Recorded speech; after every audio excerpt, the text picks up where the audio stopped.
일단 좀 먼저 인사를 좀 드리고 바로 수업을 좀 시작을 하겠습니다. 저는 해커스에서 한국사를 수업하고 있는 이중석이라고 하는 사람입니다. 일단 오늘 그 무료 특강은 그 제목을 보셨나요? 제목이 뭐죠? 토지제도? 아니 그게 주된 테마가 아닌데 오늘 봐야 될 게 정치 관계의 유형, 역학적 관계.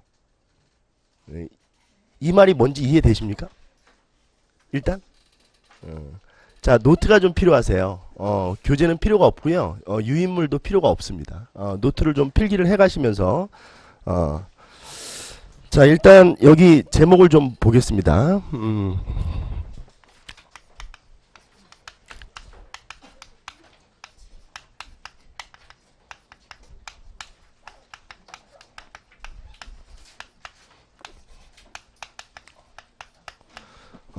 일단 우리 수험생분들은 지금 이거를 이제 뭐 지금 처음 한국사를 이제 시작하신 얼마 안 되신 분들 같은 경우는 좀 정신을 바짝 차리고 들으셔야 될 것 같고요. 그 다음에 한국사가 뭐 한 1회독, 2회독 이렇게 진행이 되신 분들은 아, 저런 접근 방법도 있구나. 좀 뭔가 이렇게 좀 이게 우리 만화에서 보면 이렇게 사람 머리 위에 전구가 이렇게 팍 들어오는 그런 좀 느낌을 받으실 수 있도록 수업을 좀 진행을 할 텐데, 일단 요 부분이 무슨 말인지를 잘 이해를 하셔야 돼요. 그러니까 역학관계라고 하는 것은 어떻게 보면 이제 힘의 관계망이거든요. 그래서 우리가 이제 정치사를 공부할 때는 제일 중요한 게 사실은 뭐냐면 왕과 어떤 신하들 사이에서 정치적 파워 게임이 계속 발생을 합니다. 그러니까 누가 정권을 잡느냐, 또 우리 조선시대 붕당사 공부하다 보면 뭐 서인이 집권을 했다, 혹은 뭐 남인이 집권을 했다, 뭐 이런 이제 말들이 등장을 하는데, 그게 이제 결국은 정치적 역학관계라고 하는 거예요. 근데 이 정치적 역학관계가 단순하게 어떤 정치적인 싸움에서 비롯되는 것이 아니고, 이 정치 역학관계의 관계망을 구성하는 구조적인 것들이 있어요. 그래서 제가 아마 수업을 하면서 오늘 제일 많이 쓸 말은 구조적이라는 말이에요. 그러니까 이 한국사를 어떻게 구조적으로 좀 이해하는 것이 좋으냐, 이거를 좀 보는데, 이 정치 역학관계를 만들어내는 것들에 대해서 오늘 좀 정리를 할 거예요. 그러면 첫 번째가 뭐냐면, 우리 아까 전에 수험생분들이 얘기를 하셨는데, 이 토지제도를 둘러싸고 발생되는 정치적 역학관계의 구조가 있어요. 그러니까 얼굴 좀 잠깐 봐주실래요? 그러니까 우리가 흔히 이제 경제사 파트에서 토지제도를 공부를 하는데, 이게 토지제도를 공부하면서 보통 수험생들이 어떻게 공부를 하냐면, 아, 이게 조를 누가 걷느냐, 조가 뭐냐, 뭐 이런 걸 중심으로 공부를 하시는데, 그렇게 공부를 하시면 말 그대로 이 토지제도를 공부하는 이유나 목적을 모르고 공부하시는 거예요. 그러니까 토지제도를 공부하는 거는 조를 누가 걷느냐 막 이런 쓸데없는 걸 공부하는 게 아니고, 세금을 얼마 걷느냐 이런 걸 공부하는 게 아니고, 또 토지가 농민한테 있느냐 없느냐 이런 걸 공부하는 게 아니에요. 그러니까 이 토지라고 하는 것 자체 안에는 어떤 게 함축되어 있냐면, 이게 함축되어 있는 거예요. 이 역학관계라는 게. 그럼 뭐냐면, 토지를 지배하는 것, 만약에 토지의 지배를 왕이 지배를 하고 있다, 그럼 왕의 어떤 정치적 역학관계의 주도권이 왕한테 있는 겁니다. 그리고 만약에 토지에 대한 지배력이 신하들한테 가 있다, 그럼 정치적 역학관계의 주도권이 신하들한테 가 있는 거예요. 그러니까 결국 이 토지제도를 공부하는 거는, 수험생들이 토지제도라고 생각하고 공부하니까 이게 기억이 저장이 잘 안 돼요. 그러니까 제가 오늘 수업하시면서 수험생들한테 강조할 거는 뭐냐면, 기억 저장 시간을 늘려야 되거든요. 우리 한국사 같은 경우는. 그러니까 암기할 것들이 굉장히 많기 때문에 이거를 공부를 하고 한 1주, 2주 지나서 대부분 수험생들이 까먹는데, 이걸 까먹지 않고 기억 저장 시간을 늘리려면 제일 중요한 게 구조적인 걸 이해하고 있는 거예요. 그러니까 우리 노량진 그 공무원 학원들에서 이렇게 무슨 앞글자 따서 막 이렇게 외우게 시키고 이러는 것들은 실질적으로 기억 저장 시간을 장기간 끌고 갈 수가 없어요. 왜냐면 그 문장들이 생각이 안 나면 못 푸는 거니까. 근데 이거를 구조적으로 이해하고 있으면 이게 단어들이 생각이 안 나도 문제가 풀린다는 얘기예요. 일단 제가 무슨 얘기를 하는지는 수업이 진행되다 보면 수험생분들이 충분히 느끼실 겁니다. 그리고 이 토지제도 말고 우리가 이제 국사에서 공부하다 보면 이제 사상들이 나와요. 이 사상들도 단순히 사상으로 보시면 안 되고, 이 사상이 결국은 정치적 역학관계라는 걸 만들어내는 거예요. 그러니까 우리가 흔히 불교다, 이거를 종교 이렇게 보시면 안 돼요. 국사에서는 불교가 종교다 이런 게 아니고 사상인데, 이 사상이 뭐를 만들어내는 거냐면 정치적 역학관계를 만들어내기 때문에 한국사에서 불교가 중요한 겁니다. 그래 결국 이 불교사 특강은 제가 다음 주 목요일에 다시 한 강좌를 준비를 하고 있어요. 다음 주 목요일에 이 불교사 부분은 뽑아가지고 집중적으로 좀 수업을 할 거고, 그 다음에 이후에 나오는 우리가 한국사 공부하면서 배우는 막 사상들이 있어요. 뭐 풍수지리 사상, 도교, 유교 이런 것들도 다 정치적 역학관계로 이해를 해야 된다는 거예요. 그러니까 그 학문 자체로 공부하면 안 돼요. 그러니까 성리학이다 그러면 성리학을 우리가 왜 배우느냐? 결국 국사에서는 이것 때문에 배우는 거예요. 이 성리학이라고 하는 주리론, 주기론 이런 철학 논쟁들이 결국 정치적 역학관계의 주도권을 만들어내거든요. 그러니까 결국 사상에서 승리하는 사람이 정치적 지배자가 되는 겁니다. 그래서 쉽게 얘기하면 이 사상이라고 하는 것은 정치 이데올로기로 좀 이해를 하셔야 되고,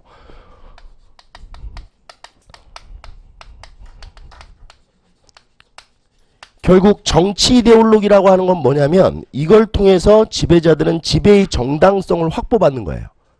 그러니까 자, 잠깐 끊었다 갈게요. 잠깐 얼굴 좀 봐주세요. 누가 예를 들어서 지배를 하고 있다 라고 하는 것은 그 지배자가 싸움을 잘하고 예를 들어서 군사력이 강해서 그거를 지배를 하고 있는 게 아니고 지배의 정당성을 갖고 있기 때문에 지배가 이루어지는 거거든요. 근데 결국 우리 국사에서 지배의 정당성은 뭐로 확보를 받는 거냐면 바로 사상으로 확보를 받는 거예요. 그러니까 성리학 이런 걸로 지배의 정당성을 확보받는 거고요. 그러니까 불교, 도교 이런 것들이 다 지배의 정당성의 확보와 관련되어 있고 결국 그 지배의 정당성을 확보받은 이들이 지배를 하게 되는 겁니다. 그러면 만약에 새로운 사회를 만들려고, 그러니까 이 기존의 왕조를 무너뜨리고 새로운 왕조를 만들려고 하는 사람은 기존의 정치 세력을 제거하는 게 아니고 그들이 지배의 정당성을 부여받고 있었던 이 정치 이데올로기를 공격해서 정치 이데올로기를 허물어뜨려야 교체가 되는 거예요. 그러니까 고려를 무너뜨린다는 것은 결국 권문세족들을 무너뜨리는 게 아니고 권문세족들이 지배의 정당성으로 확보받고 있었던 불교를 무너뜨려야만 권문세족의 지배의 정당성이 소멸되는 거예요. 그래서 조선을 건국했던 신진사대부들은 결국 성리학이라고 하는 날카로운 정치 이데올로기, 그러니까 칼로 결국 불교를 쳐서 죽이니까 그 지배의 정당성을 불교로부터 확보받고 있던 이들이 다 순식간에 무너져 버리는 거거든요. 그러니까 결국 우리가 국사에서 공부하는 데 있어서 사상이라고 하는 것은 왕조 교체, 그 다음에 지배의 정당성, 뭐 이런 것들과 연결 관계망을 조성하고 있기 때문에 이런 것들을 구조적으로 다 이해를 하면 실질적으로 공무원 한국사에서 나오는 정말 여러분들이 어려워하는 사상이나 이런 것들에 대해서 이거를 왜 공부하는지에 대한 기본적 원리를 아는 거거든요. 그럼 이 기본적 원리를 이해하고 공부하면 이게 기억 저장 시간이 길어진다는 얘기예요. 그러니까 이해를 수반하지 않는 암기는 아무 필요가 없다는 거죠.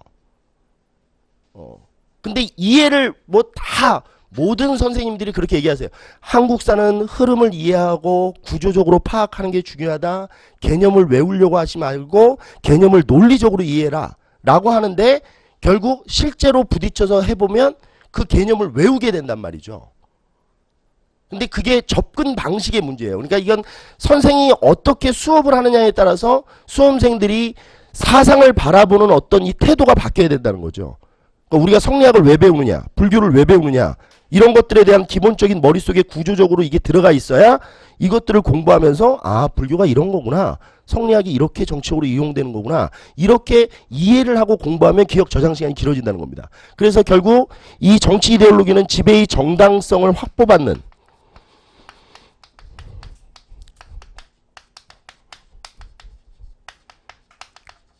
이 부분과 관련되어 있기 때문에 아주 중요합니다. 그래서 불교라든지 뭐 유교라든지 그 다음에 이 유교에서 이제 파생돼서 나오는 뭐 성리학이라든지 그 다음에 조선 후기에 나오는 양명학이라든지 이런 것들을 어떤 유교적 논리로 공부하지 마시고 이 정치적 역학관계를 형성하는 어떤 힘의 축으로 공부하는 거예요.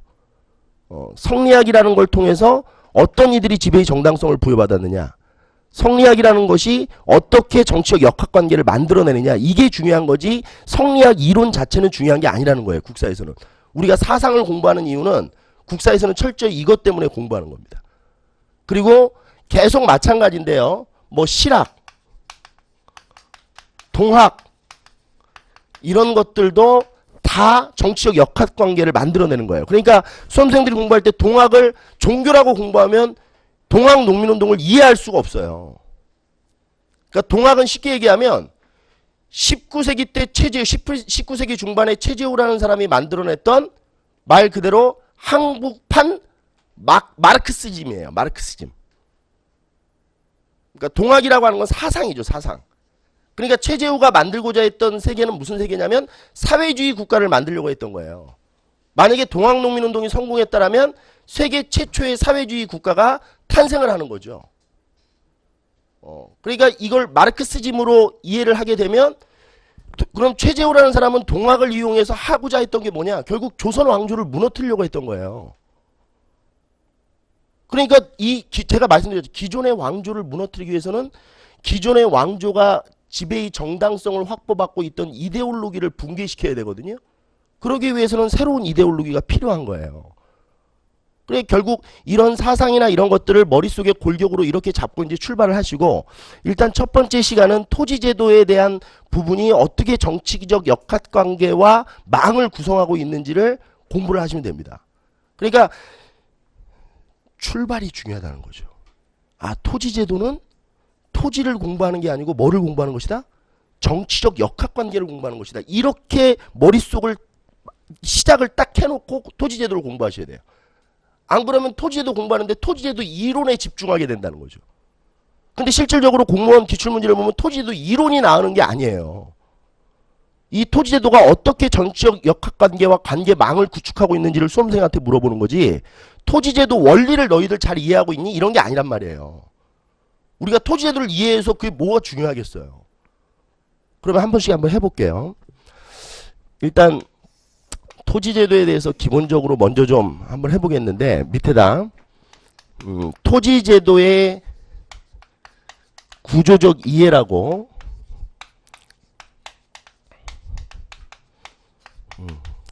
좀 써놓으십시오. 자, 일단 토지제도에 대해서 기초가 되는 것들을 먼저 좀 정리를 좀 하고요. 자, 토지제도라고 하는 것은 기본적으로 첫 번째 어떤 걸 우리가 이해를 하셔야 되냐면 이 토지를 땅으로 말을 바꿔요. 그럼 국가에는 이렇게 땅이 있습니다. 국가가 갖고 있는 땅이라고 보시고요. 이 국가가 갖고 있는 땅을 세 개로 이렇게 나누세요. 국가 전체 땅이 있는데 이 전체 땅을 3등분을 좀 한번 해보세요.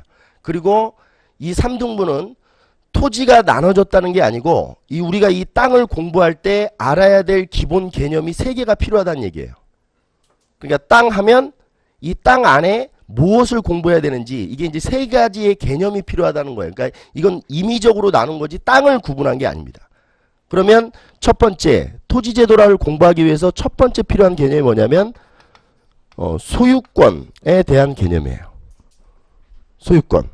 지금의 현재의 토지 소유권 개념과는 사뭇 달라요. 그러니까 국사에서 나오는 토지제도의 소유권은 지금의 소유권 개념과는 다르니까 이것도 수험생들은 어렵게 하는데 일단 요 개념을 정리를 하셔야 되고요. 그 다음에 수조권이라는 개념을 공부하셔야 돼요. 우리가 토지를 공부하는 데 있어서 수조권이라는 개념. 그 다음에 세 번째는 경작권이라고 하는 개념이 필요해요. 자, 그러면 이거를 이제 하나씩 좀 정리를 좀 해보겠습니다. 이 소유권이라고 하는 것은 원칙적으로 다 왕 거예요. 그러니까 우리가 국사에서 토지의 소유권이 누구한테 있느냐 이러면 국가의 모든 땅은 다 누구 거예요? 왕 거예요. 이거를 좀 어려운 말로 뭐라고 하냐면 왕토사상이라고 불러요. 원칙은 왕토사상이다 라고 하는 거예요. 근데 문제를 풀다 보면 특이한 게 있어요. 그게 뭐냐면 그 삼국사기 고구려 열전에 보면 온달편이 나오는데 그 온달편에 보면 뭐가 나와 있냐면 평강공주가 이 궁을 뛰쳐나와서 자기가 가지고 있는 폐물을 팔아서 토지를 매입했다 이런 말이 나와요. 그래서 이 토지를 사서 온달을 봉양했다 뭐 이런 말들이 나오거든요. 삼국사기 온달편을 보면. 근데 이게 이상한 게 토지를 샀다는 얘기는 매매가 되고 있다는 얘기 아니에요. 그럼 토지가 매매되고 있다는 얘기는 이게 아니네요. 왜냐면 국가의 모든 땅이 왕 거라면 토지 매매는 불가능한 거 아니에요? 어떻게 왕의 땅을 사고 팔 수 있어요? 그럼 우리가 여기서 뭐를 딱 잡아내야 되냐면 이 왕토 사상은 관념적인 거예요. 그러니까 사람들이 모든 국가의 모든 땅은 왕의 것이라고 생각을 하고 있는 거지 실제로는 이렇게 왕토 사상으로 구성되어 있지 않다는 겁니다. 그러니까 이건 매우 관념적인 거죠. 그러면 실제로는 어떻게 되느냐? 제가 오늘 오면서 고민을 많이 했는데요. 실제로 여러분들 지금 수업을 들으면서 이게 무료 특강이라고 무시하시면 안 되고 실제로 좀 도움이 됐으면 좋겠어요. 그러니까 지금 여기 계신 분들 중에는 이중석이라는 사람이 어떻게 수업을 하는지 내가 9시월 강의를 좀 한번 들어볼 생각인데 저 사람의 수업적 능력이 어느 정도 되는지 좀 한번 알아보려고 왔다. 뭐 이런 분들도 있을 텐데 그러지 마시고 실제 수업에 도움을 받고 가셔야 돼요. 그래야 시간을 낭비하지 않는 겁니다. 그리고 수업은 정말로 잘해요. 그런 거에 대해서는 뭐 이렇게 의심을 하지 마시고 이게 실제로 도움이 되셨으면 좋겠다는 거예요. 자, 그리고 실제로 보면 그러면 개인 소유의 토지가 존재한다는 얘기예요. 실제로는.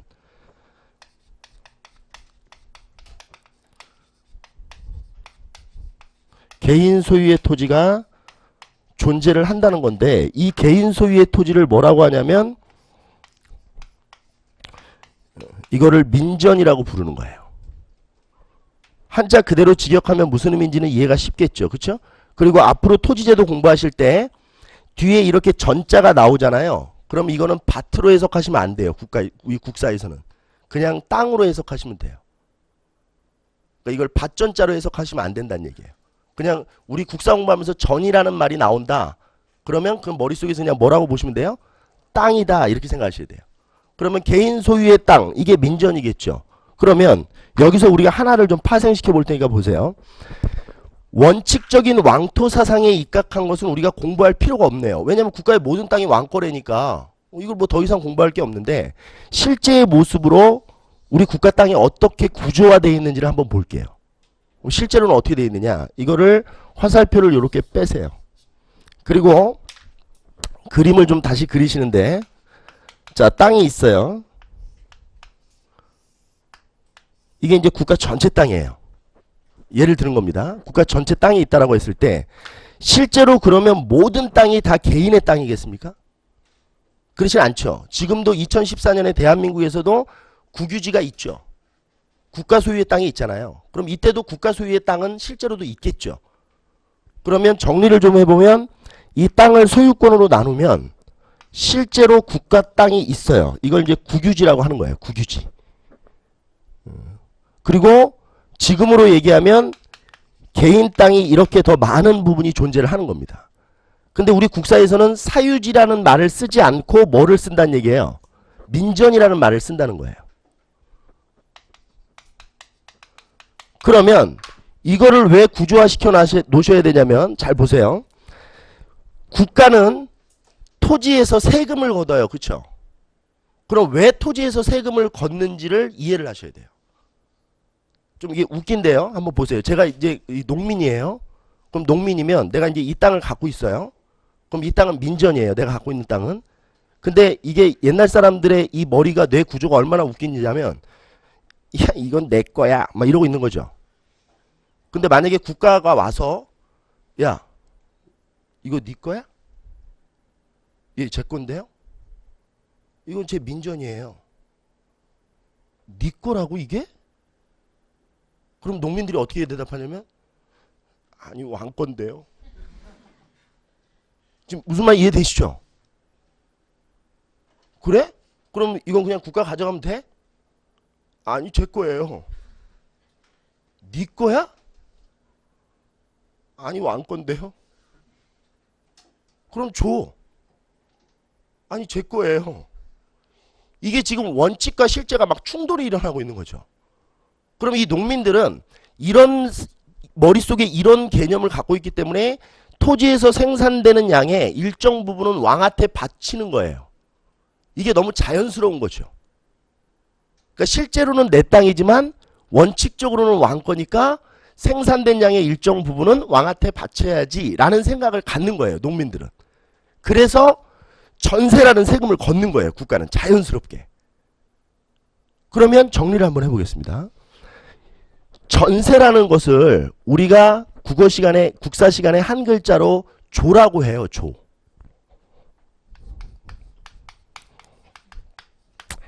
이게 벼화자거든요. 이게 또 차자예요. 이게 합성되면 조가 되거든요. 그럼 조의 의미가 뭐겠어요? 별을 계속 내는 거예요. 계속. 이게 조예요. 그러면 이거를 다른 말로 전세라고 하는데 결국 이 중에서 전세를 거둘 수 있는 땅은 뭐예요? 그렇죠. 이것만 걷는 거죠. 민전에서만 전세를 거둘 수 있는 거예요. 이거는 전세를 거둘 필요가 없죠. 땅 주인이 왕인데 왕이 지한테 세금을 내요? 그잖아요. 그러니까 조라고 하는 세금은 여기에만 있는 거예요. 이 조라고 하는 세금은 여기에만 있고 이거는 조를 안 내도 되는 거죠. 그럼 국가는 이 국유지를 어떻게 운영하겠어요? 농민들에게 소작을 주겠죠. 그렇지 않겠습니까? 그럼 농민들이 소작을 주면 소작을 줘서 소작농들이 일정량을 또 국가한테 바치겠죠. 근데 그거는 조가 아니고 세금이 아니고 뭐라고 하는 거냐면 소작료라고 하는 거예요. 이런 거를 지대라고 합니다. 지대. 그러니까 땅을 이용한 대가로 주는 거니까 한자로는 지대 이렇게 되는 거예요. 그러니까 시험 문제 보시면 이런 이제 기본적인 구조를 이해를 못 하시면 예를 들어서 그러니까 국유지를 경작을 해서 생산량의 10분의 1을 바쳤다. 이러면 막 국유지를 경작해서 10분의 1 그렇지 바쳐야지 막 이러고 동그라미 치면 이제 가는 거예요. 그러니까 국유지는 조가 없죠. 이것만 조가 있는 거예요. 자, 그러면 제가 이 얘기를 왜 해드린 거냐면 이쪽으로 이제 와보세요. 이 땅 안에 수조권이라는 개념을 이해를 하셔야 되는데 이 수조권이라는 것은 한자 그대로 풀이해보면 조를 걷는 권한이죠. 근데 우리 여기서 보면 조는 뭐 때문에 걷는 거예요? 원칙적인 왕토 사상에 의해서 조를 걷는 거 아니에요? 그럼 수조권은 조를 걷는 권한은 누구한테만 있는 거예요? 왕한테만 있는 거예요. 왕토 사상 때문에 조라는 세금이 만들어지는 거니까 왕만 조를 거둘 수 있는 거죠. 그러면 정리를 좀 다시 한번 해볼게요. 이 수조권이라고 하는 것은 수조권에 따라서 이제 토지를 좀 나눠보면 공전이라는 게 있고 사전이라고 하는 토지가 나와요. 이제 요 부분이 우리 수험생들이 어려워하는 파트인데 토지제도에서. 근데 제가 얘기했지만 토지제도의 기초 이론은요 쓰레기 같은 거예요. 그러니까 이런 게 어려운 게 아니라니까요. 이걸 일로 연결시키는 게 어려운 거지. 그리고 시험 문제는 이게 나오는 게 아니에요. 이게 나오는 거지. 근데 이걸 모르면 이걸 이해를 못하기 때문에 배우는 거예요. 그냥. 근데 제가 수험생들을 가르치다 보면 계속 질문하는 게 요게 잘 이해가 안 돼서 질문을 많이 하시거든요. 근데 이해가 안 되시면 그냥 넘어가세요. 이 부분은. 이게 나오지 않는다니까요. 근데 이해를 잘 해놓으면 도움은 되겠죠. 그럼 한번 볼게요. 공전이라고 하는 것은 왕이 조를 거두면 공전이라고 하는 거예요. 근데 여기서 수험생들이 이제 뭐 때문에 착각하냐면 말의 어감으로 보면 어휘의 뜻을 확인해 보면 공전 이러면 나라 땅 이렇게 될 것 같잖아요. 근데 공전이라고 하는 것은 실제로 이것도 공전이라고도 부르기는 하는데 대부분 국사에서 공전이라고 하는 것은 조를 국가가 걷는 걸 공전이라고 하는 거예요. 그러니까 나라 땅이 아니고 나라 땅 이래버리면 소유권이 되잖아요. 그러니까 조를 국가가 거두면 이걸 공전이라고 하는 거예요. 그리고 국가가 조를 걷지 않으면 사전이에요. 그럼 정리 한번 해볼게요. 이건 이제 국가가 걷는 거예요. 왕이 걷는 거죠. 왕이. 그리고 이거는 이러면 이해되세요? 아덜스 국가. 그러니까 국가가 아닌 어떤 다른 조직이나 사람이나 이런 사람들이 조를 걷는 경우가 있거든요. 이건 이제 바로 수업을 들어보면 아세요. 그러면 이 개념을 구조 한번 시켜볼게요. 수조권의 기본 이해를 한번 해봅시다.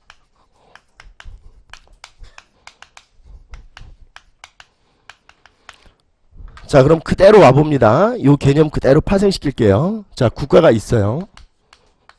왕이라고 보셔도 돼요. 그럼 국가가 조를 걷는 땅은 뭐만 걷는다고 그랬죠? 어디서만 조를 걷는다고 그랬어요? 그죠? 민전에서만 조를 걷는 거예요. 그럼 이렇게 민전이 있겠죠. 그럼 이 민전에서 생산된 양의 일정 양을 국가가 조를 걷어요. 그쵸?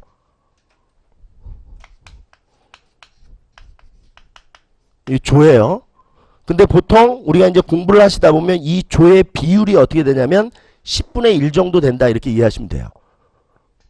요게 대략적으로 한 10분의 1 정도를 걷는다 이렇게 보시면 되는데, 문제는 이 사전이 왜 만들어지냐면 국가에는 공무원들이 있죠. 그렇죠? 그럼 공무원들은 국가 일을 하잖아요. 이거를 참고서 같은 데 보면, 해커스 교재에 보면 국가의 직역을 담당한다 막 이렇게 어렵게 나와요. 근데 이 어려운 말에 현혹되시면 안 되고요. 국가의 직역을 담당한다는 게 결국 이 일을 한다는 거 아니에요. 여러분들이 되고자 하시는. 그러면 국가 입장에서는 이렇게 국가 일을 해주는 사람들에게는 뭐를 줘야 돼요? 월급을 줘야죠. 이거를 참고서에 보면 뭐라고 되어 있냐면 국가 직역에 대한 반대 급부. 하여튼 이렇게 더럽게 어렵게 써놔요. 그러니까 국사를 공부하는 게 어려운 거예요. 근데 중요한 거는 단어가 중요한 게 아니라니까요. 기본적인 구조가 중요한 거지. 그러면 월급을 주는데 국가가 월급을 어떻게 주느냐? 땅으로 주는 거예요. 이때는. 그러니까 지금은 우리가 말 그대로 화폐로 주잖아요. 근데 이때는 땅을 주는데 땅의 소유권을 주는 게 아니에요. 소유권을 줄 수가 없죠. 만약에 관리가 됐어요. 야, 일로 와. 너 이 땅 가져. 이렇게 주면 만약에 이 땅의 주인이 있었다면 그럼 이 주인은 어떻게 되는 거예요? 야, 관리 일로 와. 일로 와. 너 이거 가져. 그럼 얘는 어떻게 되냔 말이에요. 그러니까 이건 소유권을 주는 게 아니고 수조권을 주는 거예요. 관리들한테. 그러니까 네가 내 대신 생산량의 10분의 1을 거둘 수 있어. 이 얘기예요. 그럼 결국 국가가 관리한테 조를 줬다는 것은 결국 수조권을 지급했다는 얘기예요. 그리고 우리 해커스 교재뿐만 아니라 공무원 모든 교재에는 이걸 뭐라고 돼 있냐면 토지를 분급했다 이렇게 나오는 거예요. 관리들한테 토지를 분급한 거예요. 그럼 당연히 관리들한테 토지를 나눠줄 때는 관리들의 뭐에 따라서 주겠어요. 대부분. 관품에 따라서 주겠죠. 서열에 따라서. 뭐 이게 좀 높은 관직은 많이 받고 수조권을 적은 관직은 좀 적게 받고 그러는 겁니다. 그런데 그럼 이제 이걸 이렇게 보시면 되겠네요. 이 민전 중에서 국가는 어차피 이걸 걷어서 얘네한테 줘야 되잖아요. 관리가 한두 명이 아니니까. 근데 이렇게 걷어서 이렇게 주면 일이 너무 번거롭죠. 그러니까 어떤 시스템을 만들었냐면 이게 원래 이제 당나라 때 조용조 제도가 만들어지면서 만들어진 시스템이에요. 중국에서. 요 민전 중에 일정량의 땅을 정해요. 이렇게. 그리고 이제 왕이 직접 농민한테 여기에서 농사 짓고 있는 농민들이 있을 거 아니에요. 자영농민이 있다면 이 농민한테 가서 얘기를 하는 거예요. 야, 너는 앞으로 나한테 조를 내지 마. 알겠어? 네. 야, 일로 와봐. 그리고 이제 관리를 불러요. 지금 그냥 상한 거 보여주는 거예요. 실제로 이렇게 되진 않는데. 야, 일로 와봐. 빨리 와, 병신아. 막 이러면서 이제 하면서 얘를 소개시켜 주는 거예요. 야, 인사해, 둘이. 그리고 농민 너는 나한테 조를 내지 말고 얘한테 내. 알겠어? 그럼 얘가 네, 알겠어요. 그럴 거 아니야. 그리고 이제 이 관리한테는 뭐라고 하는 거냐면 너는 월급으로 얘가 내는 조를 네가 월급으로 받으면 돼. 이게 이제 관리들의 월급 시스템이에요. 국사에서. 그리고 이제 이 관리들한테 뭐라고 얘기하는 거냐면 10분의 1만 걷어. 10분의 2, 10분의 3 이렇게 걷다가 걸리면 넌 죽어. 근데 관리들이 이걸 잘 지켜요, 안 지켜요? 안 지켜요. 그래서 문제가 생기는 거예요.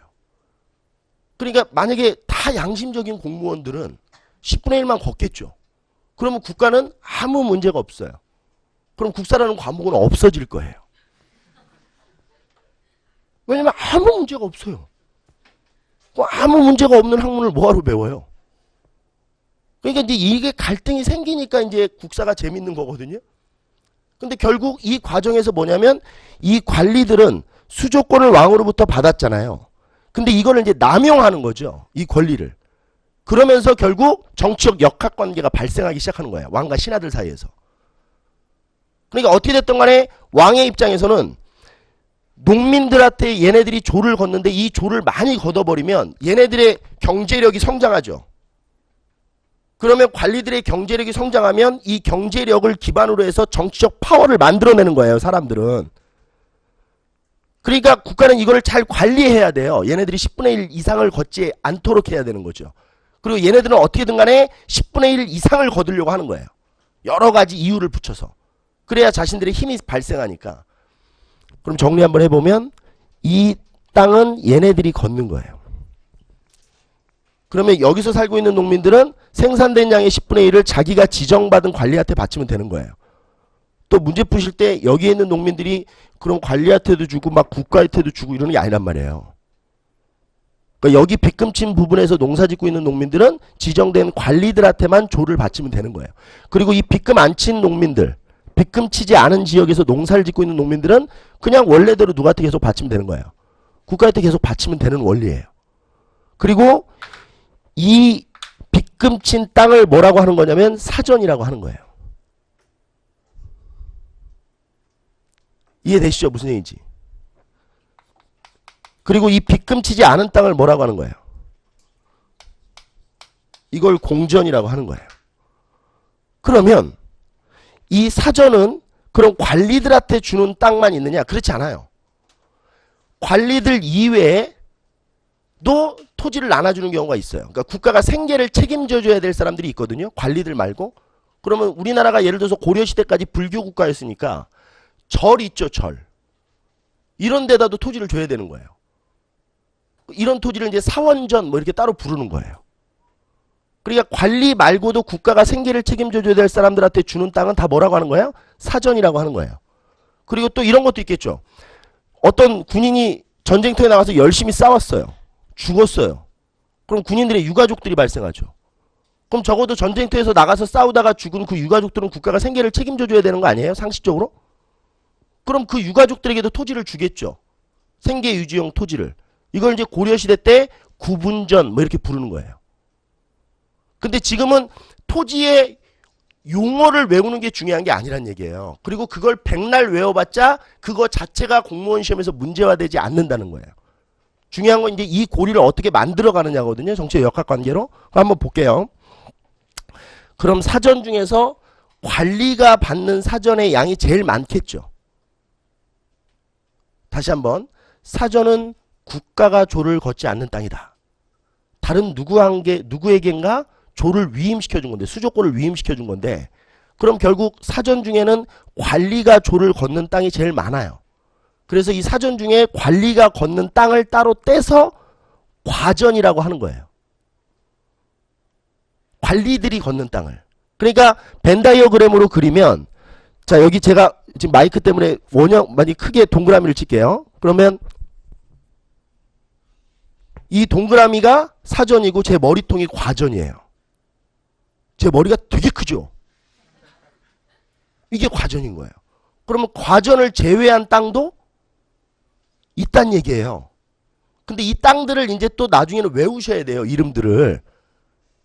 과전을 제외한 땅들도 있단 얘기예요. 근데 우리가 국사에서 토지제도를 배울 때 배우는 노급, 관료전, 그 다음에 고려시대로 넘어가면 역분전, 시정전식과 개정전식과 경전전식과 그 다음에 조선시대 가면 과전법, 직전법, 이게 다 과전의 이름인 거예요. 제 얼굴. 그러니까 요것만 따로 떼서 공부를 하시는 거예요. 토지제도라고 하는 거는.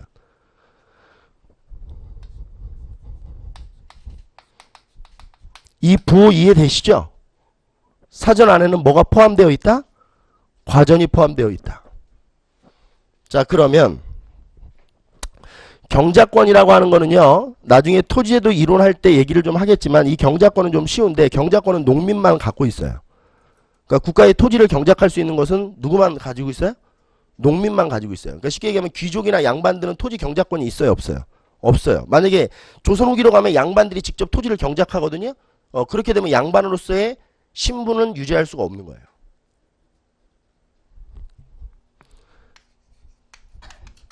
이건 농민만 가지고 있는 겁니다.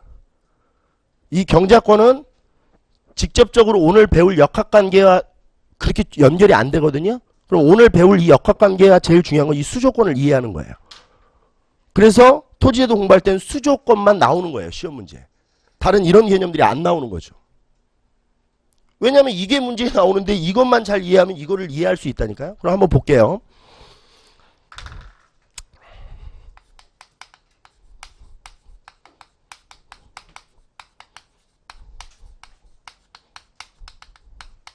자, 고대 신라의 토지제도를 먼저 좀 알아볼 텐데요. 그 밑에다 여러분들은 어떻게 좀, 이게 제가 매핑하는 수업을 많이 하는데 이 매핑이라는 게 뭔지는 아시죠? 이게 자꾸 도식화시키고 구조화시키는 거예요. 개념을 한눈에 볼 수 있도록.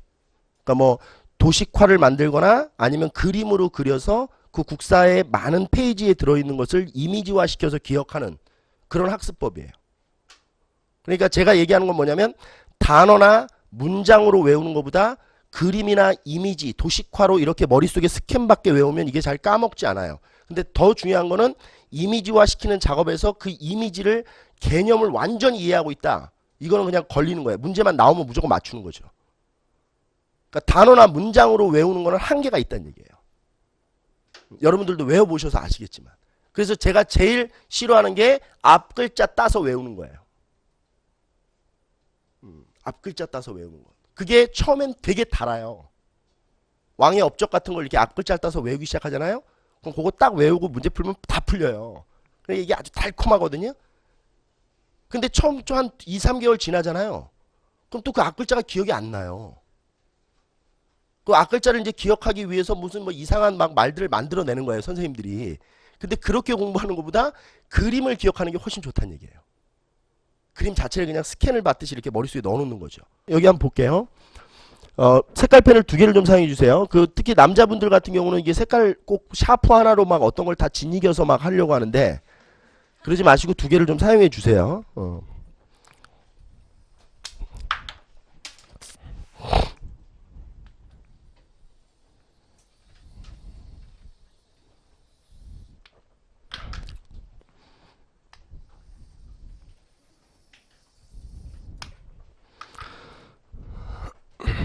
필기를 좀 한번 해볼게요. 이 신라 상대입니다. 이 신라 중대고요. 이 신라 하대예요. 오늘 배울 거는 정치사가 아니니까 정치적 역학관계에 대해서 배우는 거긴 하지만 정치사의 어떤 이 흐름을 정리하는 수업이 아니거든요. 한번 들어보세요. 우리가 보통 이 신라를 상대, 중대, 하대로 나눌 때는 뭐를 가지고 나누냐면 왕의 혈통을 가지고 나누는 거예요. 그래서 무열직계의 왕위 세습이 일어나기 시작한 시기를 중대라고 보는 거고 무열직계의 왕위 세습이 일어나기 전을 신라 상대로 보는 거예요. 그러면 무열왕의 직계 자식들이 왕을 헤쳐먹고 있을 때를 신라 중대다 이렇게 보면 돼요. 그럼 결국 이거를 왜 2개로 그리라고 하냐면 지금 이 빨간색으로 지금 이 만들어 놓은 이 선은요 이거를 얘기하는 거예요. 왕의 파워를. 그러면 공부를 조금 해보신 분은 알겠지만 신라 중대 문제는 다 여기서 출제되는 거예요. 뭐가 강화되어 있다는 거에서. 왕권이 강화되어 있다. 이게 신라 중대를 뚫어내는 핵심 개념이에요. 그리고 이 위에 노란색은 신권인데 신권이라고 쓰지 마시고요. 진골 귀족의 파워라고 보시면 돼요.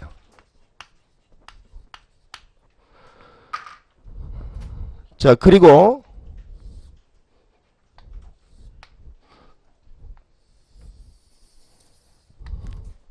여기다 이렇게 정리를 좀 해 놓으세요.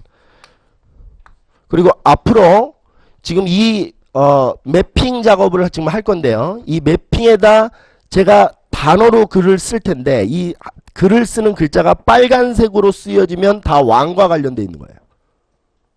노란색으로 쓰여지면 다 뭐와 관련돼 있는 거예요? 진골 귀족과 관련돼 있다는 얘기예요. 그러면 일단은 왕의 혈통을 좀 잡아보면 무열왕, 태종 무열왕, 이게 김춘추죠. 김춘추가 왕이 되면서부터를 뭐라고 보는 거예요? 신라 중대라고 보는 거예요. 그리고 해공왕 때까지, 이때까지가 신라 중대다 이렇게 보시면 되는데, 그럼 결국 신라 중대는 무열 직계에 의한 왕위 세습이 이루어지고 있을 때다. 이렇게 보면 되겠죠. 무열 직계. 예. 자, 한번 볼게요. 이것도 이제 정치사 할 때는 뭐 얘기를 좀 하는데, 무열왕이 원래는 진골이죠.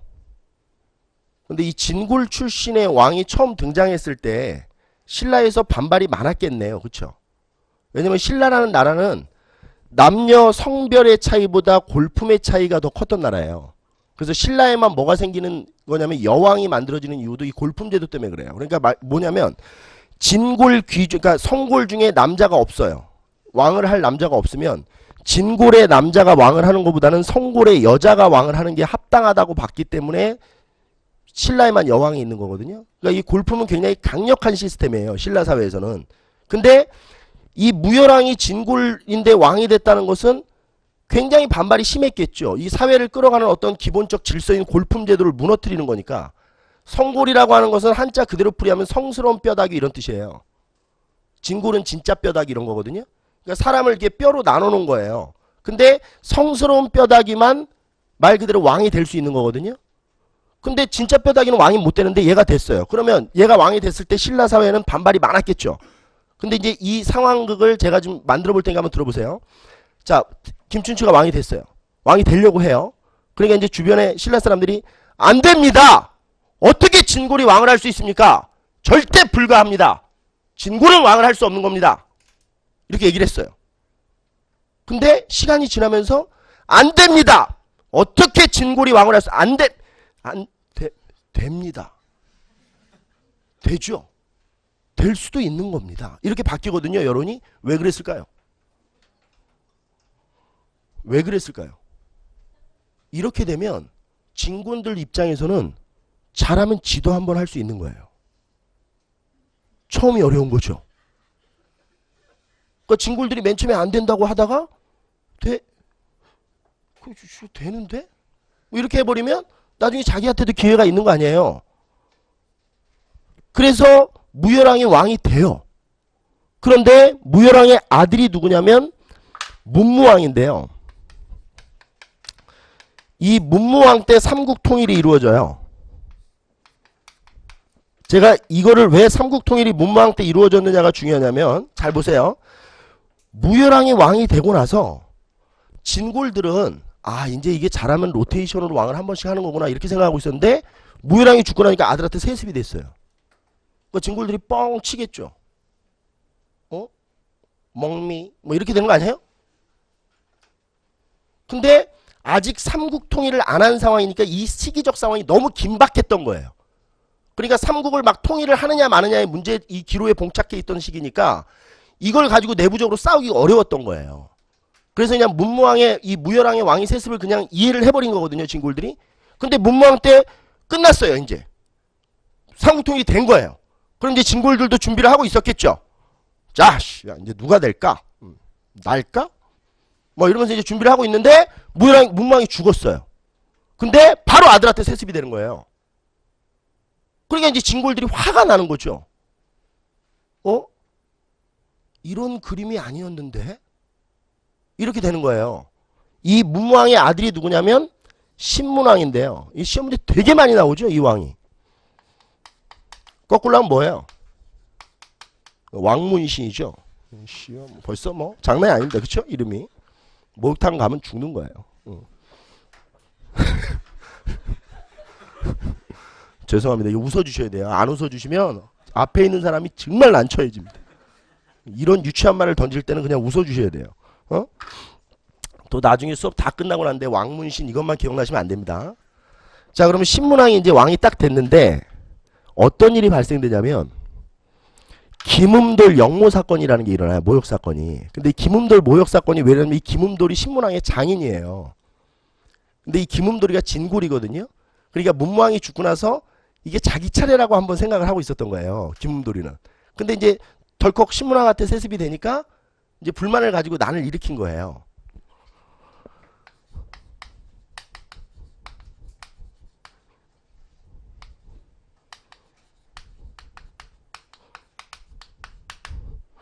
이게 진골인데 김음돌이는 이름이 장난이 아니죠, 그쵸? 이름이 흠돌이에요. 아빠가 성의가 없는 겁니다. 자, 한번 보세요. 근데 김음돌 모욕 사건이 딱 일어났는데 신문왕의 입장에서는 이걸 진압을 해야 될 거 아니에요. 근데 이 진압 과정에서 이제 우리가 저희 토지제도를 끌고 와서 이제 공부를 하는 겁니다. 이제 어떤 게 이제 중요하냐면, 자, 이쪽 상대로 한번 봐보게요. 신라 상대 때 지금 보다시피 왕권보다 신권이 강화돼 있죠. 그럼 결국 이 이유가 뭐냐? 토지제도에 있다는 얘기예요. 뭐에 있다고요? 그러면 어떻게 하면 신권이 강화된다고 그랬어요? 신하들이 조를 많이 거두면 된다며요. 그러면 그 경제력을 기반으로 해서 정치적 권한을 강화시킬 수 있는 거라며요. 그럼 신라 상대 때는 지금 노란색입니다. 이 진골 귀족들, 그러니까 신하들이 어떤 토지, 그러니까 월급 시스템이 있었냐면, 쉽게 얘기하면 이 관리들의 월급 시스템을 배우는 건데, 노급이라는 것을 받고 있었어요. 따라해 보세요. 뭐라고요? 다시 한번 뭐라고요? 칠판 좀 보세요.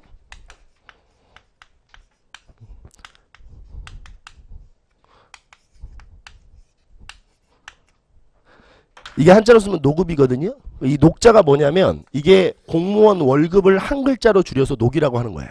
우리 사업 같은 거 보면 그런 말 잘 나오죠. 내가 국가의 녹을 먹는 사람인데 뭐 이런 말. 그럼 이건 공무원이란 얘기예요. 그러니까 여러분들이 공무원이 돼서 받는 월급을 한 음절로 하면 녹 이렇게 되는 거예요. 그러니까 이건 이제 공무원 월급 이렇게 보시면 되는 거예요.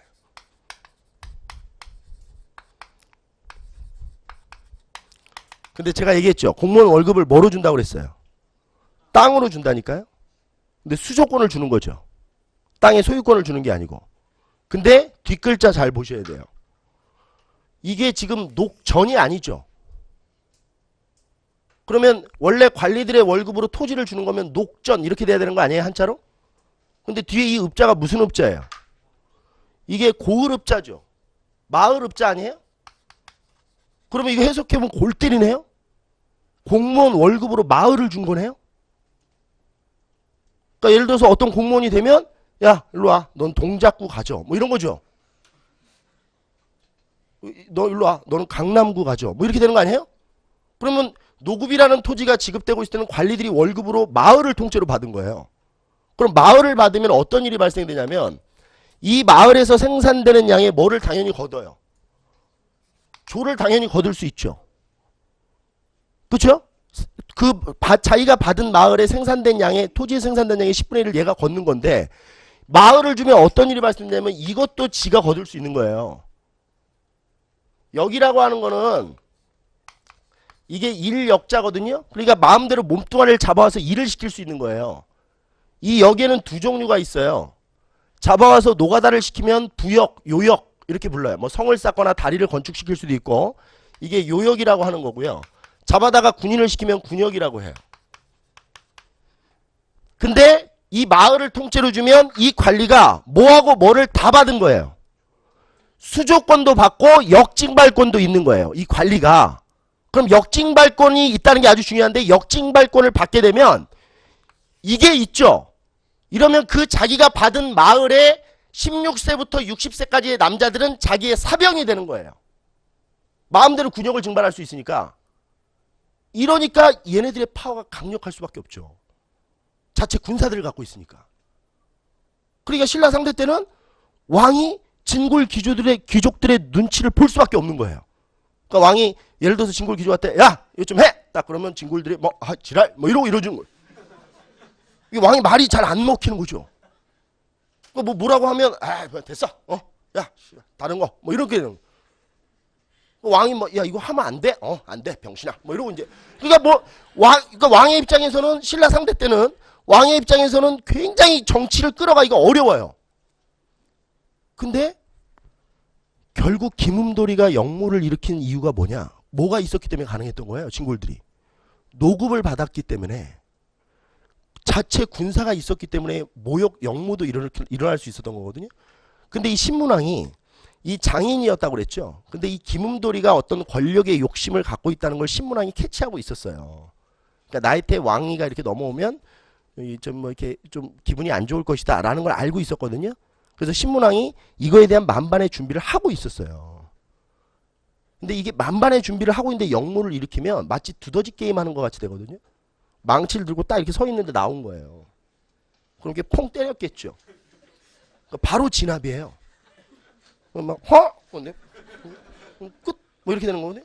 근데 신문왕의 다음 향후 정치적 이 흐름이 중요해요. 신문왕이 이제 이 김은돌 역모 사건을 딱 진압을 하고 나서 이런 거예요. 자, 얼굴 좀 봅시다. 역모를 일으켜? 이 새끼들 이거 일로 와. 연루다들 이제 쫙 해서 목을 베겠죠. 그럴 거 아니에요. 역모 사건이 났으니까 역모를 앞으로 노급은 없어. 이렇게 되는 거예요. 그러니까 노급 때문에 일어난 거잖아요, 사실은. 그러니까 이걸 제거를 해야죠. 근데 만약에 진골들 입장에서 보면 김웅돌 모욕 사건과 관련이 없는 애들도 더 많을 거 아니에요. 근데 걔네들은 자다가 날벼락 맞은 거죠. 노급 없어. 근데 이때 당시에 아니 저기 전하, 아니 노급을 없으면 어떻게 해요? 그럼 어떻게 되겠어요? 이 상황에서 너도 일로 와. 뭐 이렇게 되는 거죠. 그러니까 사실 왕의 입장에서는 노급을 없애기가 되게 어려웠는데 김음돌 역모 사건이 결국 노급을 없앨 수 있도록 만들어준 거죠. 그러니까 결과론적으로 보면 김음돌은 신문왕을 되게 도와준 거예요. 엑스맨이었던 거죠.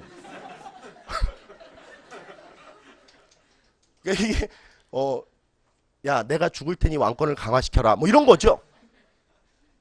그래 결국 정리해보면 김음돌 모욕 사건 이후에 어떤 일이 발생되냐면 그냥 순서를 외우려고 하지 마세요. 뭐 관료전 지급이 먼저인데 관료전이 지급되면서 빨간색으로 갑시다. 관료전이 지급돼요. 이 관료전이 지급되면서 노급이 폐지되거든요. 이거 다 왕과 관련돼 있으니까 빨간색으로 할게요. 이 노급은 없어져요. 자, 그럼 이게 이제 신문왕 때 일인데 그러면 우리 수험생들이 그냥 이렇게 보시면 되겠죠.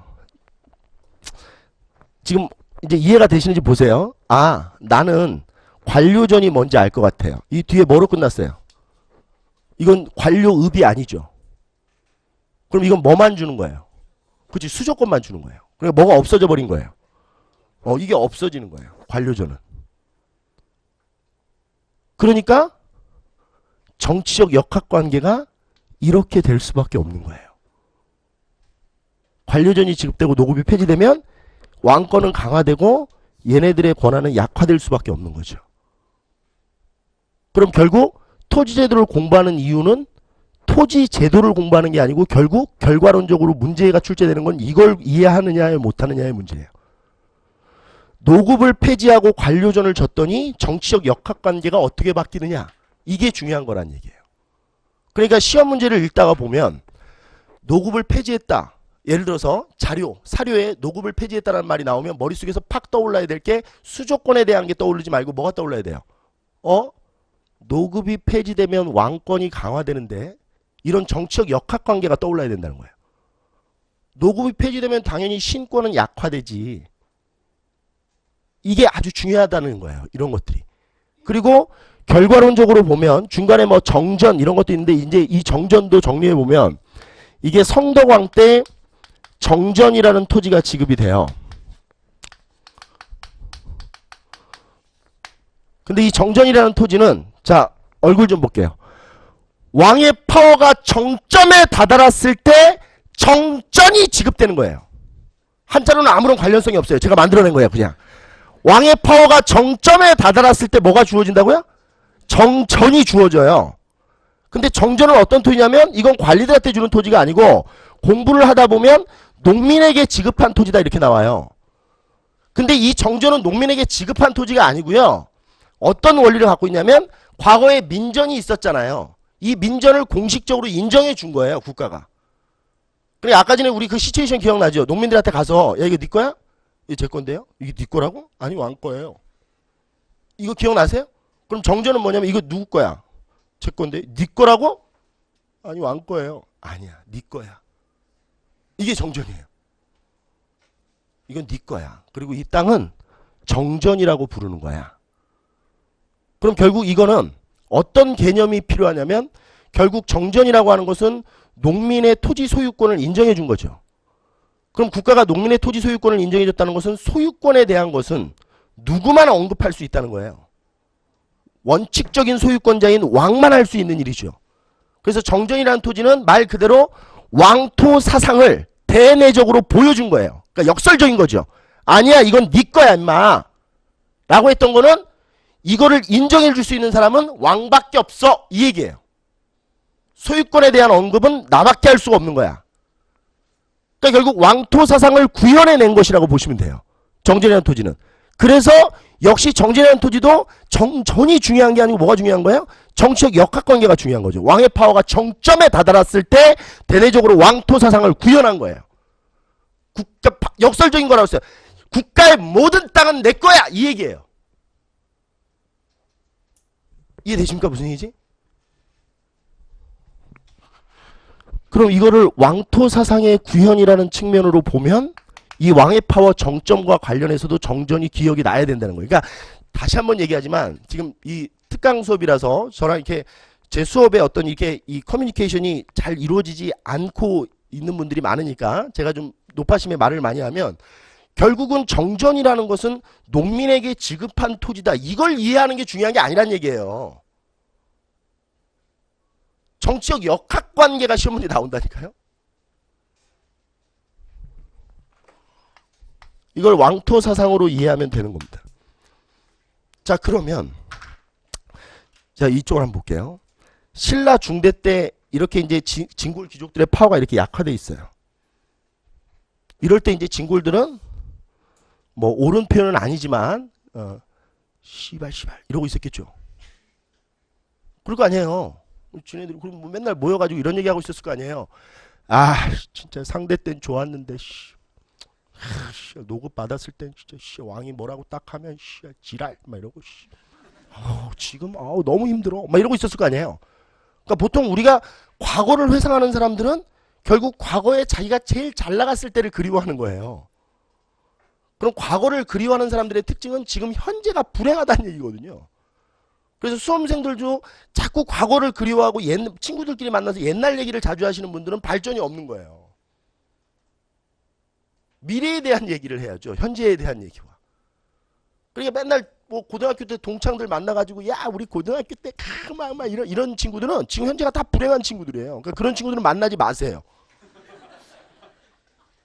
뭔가 만나서 발전적 얘기가 나오지가 않는 거죠. 이 사람들이 만나서 맨날 상대 얘기를 하고 있었던 거예요. 그럼 결국 이 사람들은 의식적이든 무의식적이든 과거 상대 때를 그리워하면 할수록 뭐에 대한 그리움이 계속 생기는 거예요. 노급에 대한 그리움이 계속 생기는 거예요. 그래서 결국 이 왕의 파워가 약화되는 경덕왕 때가 되면 바로 다시 노급이 부활됩니다. 얘네들이 이제 집단으로 왕의 파워가 약화된 틈을 이용해서 다시 노급을 부활시켜요.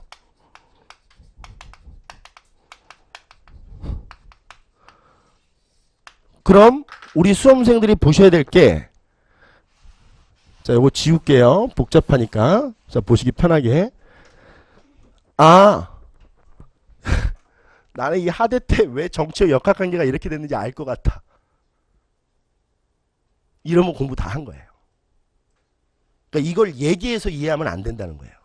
신라 하대 때는 왕권보다 신권이 강했어요.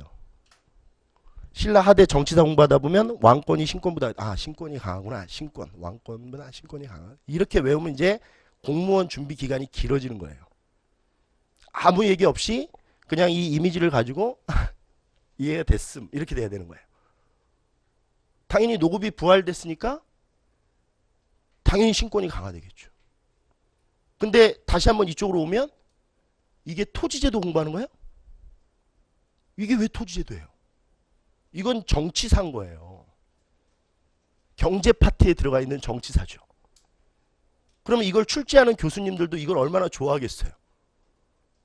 요즘에는 공무원 시험 자체가 사고력이나 사료를 가지고 응용 능력을 묻는 것이니까 옛날 공무원 시험 문제가 아니거든요.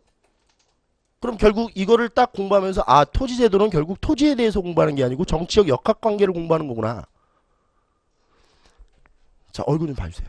그러면 조선시대의 토지제도를 또 한번 볼 텐데요. 좀 시간이 좀 길어도 좀 버텨주세요. 지금 이건 이제 이해가 됐잖아요. 그쵸? 그래 결국 아, 노급, 관료전, 노급 부활 이런 것들이 갖고 있는 구조적인 것이 중요하다는 얘기예요. 구조적인 것이. 그리고 이 뒤에 읍자가 들어가는 거는 신라시대밖에 없어요. 그러니까 고려시대로 넘어오면 이걸 아니까 절대로 읍을 주지 않는다는 거예요. 고려시대부터는. 노급 말고도 골 때린 것들도 많이 있어요. 이런 것도 있어요. 이거 직역해 보세요. 이건 노급보다 더 웃긴 거죠. 노급은 관리들의 월급이라며요. 관리들의 월급으로 마을을 준 거라며요. 이건 그대로 풀이하면 어떻게 돼요? 처먹으세요 마을을 이렇게 되는 거죠. 먹으세요 마을을 이렇게 되는 거 아니에요? 이게 먹을 식자잖아요. 그럼 이거 누구한테 주는 거겠어요? 그렇죠. 이거는 왕족들이나 공신들한테 주는 거예요. 이게 이제 관직 복무 대가로 받는 게 아니죠. 근데 어떻게 됐든 간에 노급과 시급을 구분하는 게 중요한 게 아니고 여러분들 머릿속에 뭐가 그려져야 되냐면 읍이라는 토지가 지급되면 왕권이 약화되겠구나가 중요한 거예요. 그래서 실질적으로 보면 신문왕 때 공부하다 보면 어떻게 되냐면 관료전 지급, 노급 폐지, 시급 제한 이렇게 돼 있는 거예요. 읍을 없애거나 제한시키면 결국 정치적 역학관계가 머릿속에 그림으로 그려져야 된다는 게 중요한 거예요. 그리고 한 번만 더 해볼게요. 이건 좀 지우고. 그러면 여기 자 여기 보세요. 이거 이제 정치사 할 때는 이 안에다 많은 걸 넣어요. 그럼 왕권이 강화되면 또 어떤 정치적인 시스템들이 있을 거 아니에요. 그러니까 신문왕 때 결국 이것 때문에 왕권을 강화시켰는데 신문왕이 자 왕권 강화시킬 거야. 야 여기 봐 왕권 강화시킬 거야. 이러고 왕권을 강화시키는 게 아니거든요. 그러니까 왕권을 강화시키기 위해서는 어떤 패러다임이 필요해요. 그러니까 신문왕 때 이 왕권 강화와 관련된 패러다임을 공부하는 것 중에서 제일 중요한 게 토지제도라는 얘기고 그 밖에도 있다는 거예요. 뭐 예를 들어서 국학을 설치했다 신문왕이 이런 것도 왕권 강화와 관련돼 있어요. 왜 그럴까요? 국학이 국립중앙교육기관이다. 이렇게 외우니까 힘든 거란 얘기예요. 국학은 그걸 물어보는 게 아니에요. 국학은 국립중앙교육기관이 아니고 신문왕의 입장에서는 국학을 왜 만들었느냐? 진골 귀족들을 견제를 시켜야 돼요. 그러면 한번 보세요. 제가 신문왕이에요. 그럼 진골 귀족들이 이렇게 있어요. 근데 진골 귀족들이 왕한테 이렇게 찝적대요. 야 어디 봐 병신아. 이러고 찔러 그래요. 근데 왕이 하지마. 아프잖아 이씨. 야 에이 막 이러고 찔러 그래요. 왕이 아이씨 이렇게 때렸어요. 왕을 이렇게. 왕이 이씨 이거 왕이 아니고 이런 걸 바보라고 하는 거예요. 왕이 정치를 이렇게 해내면 돼요? 왕은 어떻게 해야 되냐면 이거 중요해요. 정치사에서 자신의 권력에 대한 도전을 하는 정치 세력들에 대해서는 왕은 직접 싸우면 안 되는 거예요. 우리 조직폭력배들도 보스가 직접 싸우지 않아요. 근데 국가의 왕이 직접 싸우겠어요? 그러면 얘네와 싸울 수 있는 정치 세력을 반드시 길러놔야 되는 거예요. 그러니까 예를 들어서 이게 찌르면 이게 야 출동 뭐 이래야 되는 거예요. 그러니까 결국 국학이라고 하는 것은 나중에 공부하다 보면 여기서 다 육두품들을 교육을 시켜요. 이걸 만들어 놓고. 근데 이런 거 아니에요? 야 출동 그랬는데 얘가 막 바보 같은 애들이 막 6시 5분 뭐 이런 애들이 가가지고 막 가서 들겨 맞고 와요. 그러면 안 되잖아요. 그러면 이 새로운 정치 세력들을 굉장히 똑똑하게 만들어 놔야죠. 싸워서 이길 수 있는 힘을 만들어 놔야 될 테니까 이게 필요한 거예요. 결국 국학이라고 하는 것은 육두품을 교육시킴으로 해서 궁극적인 목적은 왕권을 견제하는 진골 귀족을 제압하고 이겨내기 위한 정치적인 패러다임이 되는 거죠.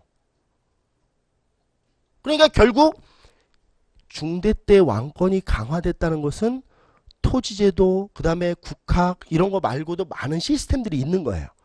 근데 결국 그 시스템들이 하나로 다 이렇게 끝으로 차고 올라가면 결국 그건 뭘 묻는 거냐면 정치적 역학관계를 묻는 거예요. 결국 국학이 갖고 있는 의미는 국립중앙교육기구라는 게 중요한 게 아니란 얘기예요. 이게 똑같은 게 고려 말에 공민왕이라는 사람이 성균관을 대대적으로 확대 개편하거든요. 그럼 이건 뭐냐면 권문세족을 견제하기 위한 신진 관리를 키우는 거예요. 그리고 거기서 배양된 애들이 신진 사대부들이죠. 결국 여기서 키워진 애들이 공민왕의 개혁 정치를 뒷받침해주고 권문세족과 대결을 하면서 뭔가 새로운 시대를 만들려고 공민왕이 했던 거예요.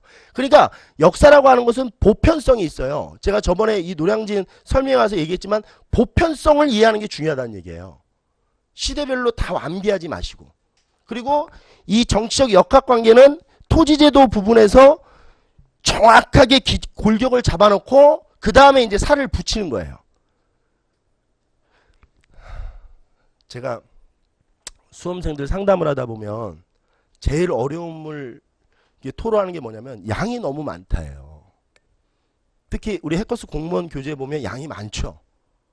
뭐 무슨 말인지도 모르는 말들이 계속 막 옆 구탱이에도 막 계속 달려있고 이러잖아요.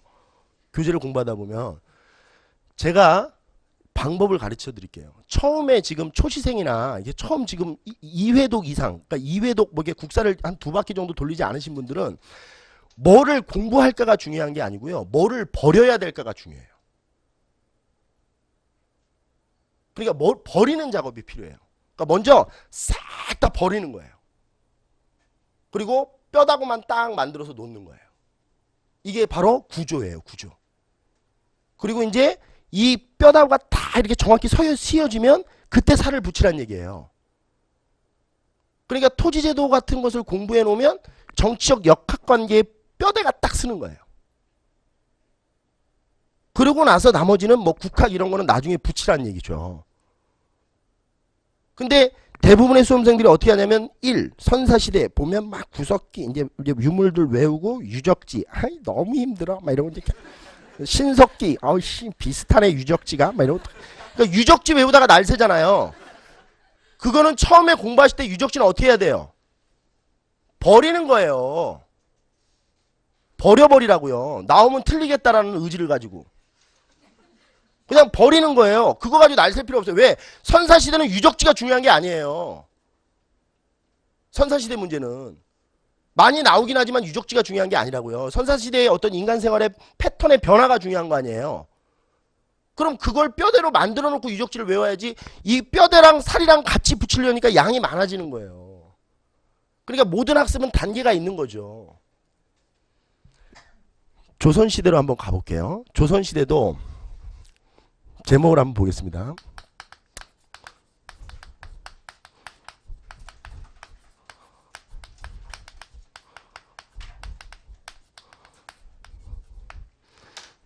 자, 지우겠습니다. 자, 여기 칠판 좀 봐주세요. 이 지우기 전에. 뭘 얘기하고 싶었는지 이해되세요?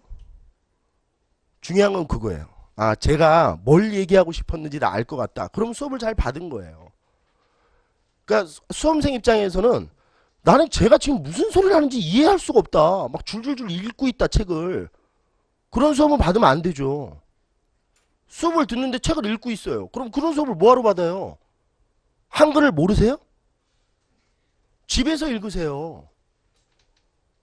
그래 중요한 거는 30분이 됐든 1시간이 됐든 내가 저 사람의 수업을 듣고 있는데 저 사람이 지금 뭐를 얘기하려고 하는지 나는 이해가 되고 있다. 그게 제일 중요해요. 그러니까 이 글에 나중에 이제 이 수업이 끝나고 다음 주에 그러니까 다음에 복습을 하려고 이걸 딱 펼쳤는데 싹 미소가 머금어진다. 이게 중요한 거예요. 난 지금 이게 뭔지 안다. 내가 이 그래프를 뭐 왜 그렸는지를 나는 이해하고 있다. 중요한 건 그 이해하는 거에서 모든 학습이 시작되는 거예요. 그래야 이런 것들이 머릿속에 들어가고 나서 처음에 얘기했지만 까먹어지지가 않는 거죠. 내가 뭘 배웠는지 자기 스스로 이해를 못하고 있는데 그 개념이 이해되길 바라면 안 돼요. 자기가 뭘 배우고 있는지 이해를 못하는데 그게 어떻게 이해가 되겠어요. 그렇지 않아요? 지금 제 얘기 무슨 말인지 이해되시죠? 자기가 뭘 배우고 있는지를 이해를 못해요. 그리고 수업을 듣고 있는데 선생님은 앞에서 막 PPT로 쏘면서 막 줄줄 읽어요. 근데 뭐, 막 이러고 계속 넘어가요, 페이지가. 난 뭐 하고 있을까? 뭐 이런 생각이 들어요. 그러면 그건 공부하는 게 아니죠. 그건 진도 나가고 있는 거예요, 그냥. 진도는 안 나가도 되는 거예요. 하나를 하더라도 이해를 해야죠. 제가, 여기 보세요. 제가 수업을, PPT 수업이 아니고 대부분 이렇게 매핑화 시켜서 수업을 하는 이유에는 버릴 게 뭔지를 정확하게 먼저 알려드리는 거예요. 물론 이게 이제 기본, 기초, 기본, 심화 이렇게 넘어가면서 이 매핑은 달라져요. 이제 살을 붙이는 것들이 계속 생기는데 처음에 공부할 때는 그냥 이것만 해놓는 거예요. 여기다 무슨 뭐 상대등, 막 시중, 뭐 육두품의 권력 구조, 막 이런 걸 같이 막 써놓으면 복잡해진다는 얘기예요. 그러니까 뼈대만 만들어 놓고 버리고, 뼈대만 만들어 놓고 버리고, 그리고 뭘 버리는 건지. 조선시대 토지제도도 뭘 버려야 되느냐? 한번 보세요. 필기를 좀 한번 해볼게요. 자, 과전법이 있어요. 좀 지우겠습니다, 이거는.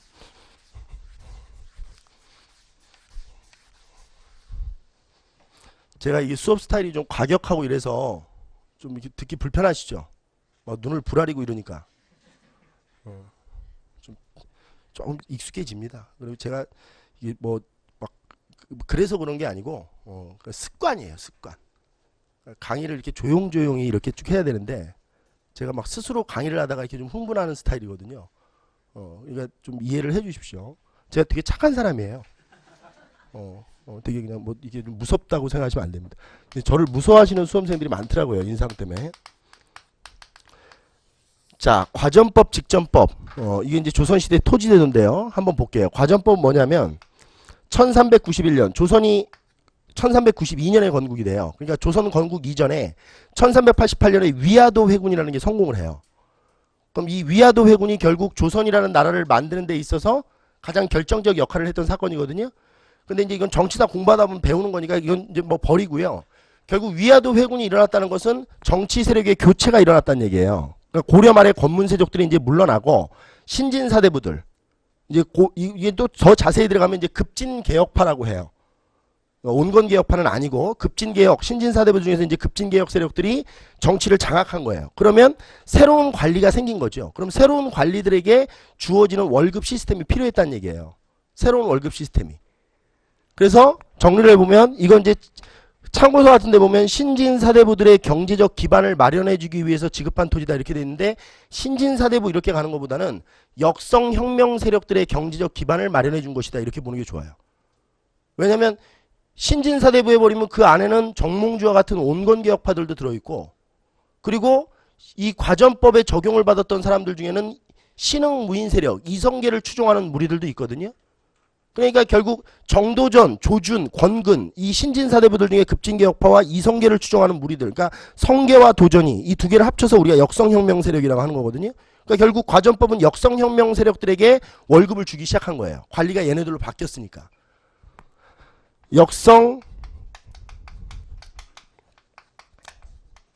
역성혁명 세력들의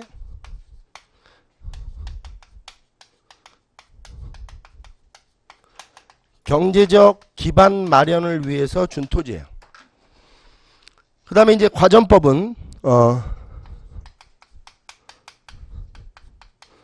전 현직 관리에게 수조권을 준 거예요. 근데 이거 지금 수조권 부분을 지웠는데 자 여기 칠판 좀 봐주세요. 다시 그리진 않을게요. 얘한테도 수조권을 주면 어떤 일이 일어날까요? 자 여기 한번 보세요. 지금 아까 전에 이 그림 기억나시죠? 이거 기억나십니까?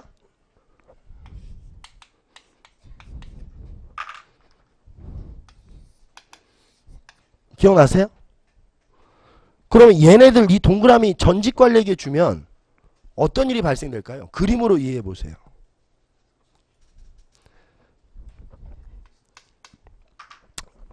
자, 영의정이었어요. 근데 이 사람이 퇴직했어요. 그럼 전직관리죠. 근데 이 사람이 조를 걷어요. 그러면 새로운 영의정이 있을 거 아니에요. 그러면 영의정이라는 자리 하나를 가지고 지급해야 될 토지가 두 개가 되는 거죠. 그러면 이런 식으로 계속 누적이 되면 이 동그라미 친 땅이 부족해지지 않겠어요? 그래서 원래는 얘한테 주면 안 되는 거예요. 뭐가 부족해지기 때문에. 땅 하지 말고 아까 전에 이론으로 얘기하면 관리들에게 줬던 수조권 토지를 뭐라고 했죠? 과전. 그러니까 전직관리에게 주면 과전이 부족해지는 거예요. 그러니까 이거는 논리적으로 이렇게 이해하시면 편할 것 같아요. 수조권이라고 하는 건 월급이에요. 근데 월급을 퇴직한 사람들에게 주면 그 기업은 망하죠. 아빠가 삼성전자에서 일하셨어요. 퇴직했어요. 근데 삼성전자가 아빠한테 월급을 계속 줘요. 그럼 삼성전자 망하는 거 아니에요? 그러니까 이게 수조권이라고 하는 것은 기본적으로 퇴직을 하면 당연히 뭐 해야 돼요? 반납을 해야 되는 거예요, 국가에. 근데 왜 전직관리에게 주는 거예요? 이걸 알 텐데. 이렇게 주면 부족해진다는 걸 알잖아요. 근데 왜 주는 거예요? 이게 개국공신들이죠. 그러니까 고려 초도 그렇고 조선 초도 그렇고 개국공신들에게는 이런 혜택을 주어지는 거예요. 과전이 부족해질지 알지만 말 그대로 지금으로 얘기하면 노후 생계 대책까지 국가가 해주는 거죠. 관직 물러나고 나서도 죽을 때까지 저희가 보살펴 드릴게요. 이런 개념이에요. 그리고 이 토지는 이 과전법에서는 아주 웃긴 게 있는데 수신전, 휴량전이라는 토지도 지급돼요.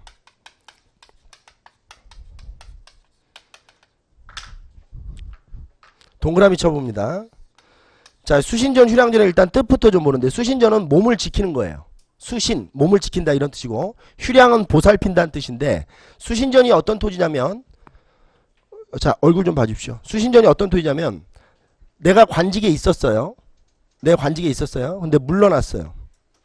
근데 물러나서 이제 생활하다가 내가 죽었어요. 근데 내가 죽었는데 내 아내가 재혼을 하지 않고 몸을 지켜요. 그러면 이 남편이 받았던 과전을 그대로 가져가는 거예요. 그러니까 쉽게 얘기하면 지금으로 얘기하면 공무원의 아내에게 주는 세습 토지예요. 그러니까 남편이 죽어도 와이프가 월급을 대신 받는 거예요. 그러니까 우리나라 지금 이 공무원 사회가 조선시대 때는 굉장히 잘 돼 있는 거죠.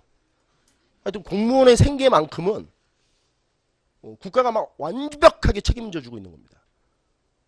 그리고 휴량전은 뭐냐면 엄마까지 죽었을 경우에 애들이 남잖아요. 그 애들에게 이 수조권 토지를 주는 거예요. 근데 이거를 수험생들이 공부하실 때 아, 전직관리에 주고 이게 다 개별적 토지가 아니고요. 이게 그대로 이렇게 그냥 가는 연결되는 토지예요. 이게 한 토지예요, 한 토지. 그러니까 뭐냐면 잘 보세요. 내가 현직 관리예요. 그럼 내가 관직에 올라갔으니까 나한테 국가가 수조권을 줬을 거 아니에요. 그럼 내가 이걸 걷어요. 현직에 있을 때 10분의 1을. 근데 내가 퇴직했어요. 근데 이걸 계속 걷는 거예요. 퇴직하고 나서도. 근데 내가 죽었어요. 그럼 이거를 아내가 걷는 거예요. 아내가 죽었어요. 애들이 걷는 거예요. 그러니까 이 받은 토지 하나가 계속 이렇게 세습되면서 이어지는 거죠. 그러니까 새로운 토지를 지급하는 게 아니란 얘기예요.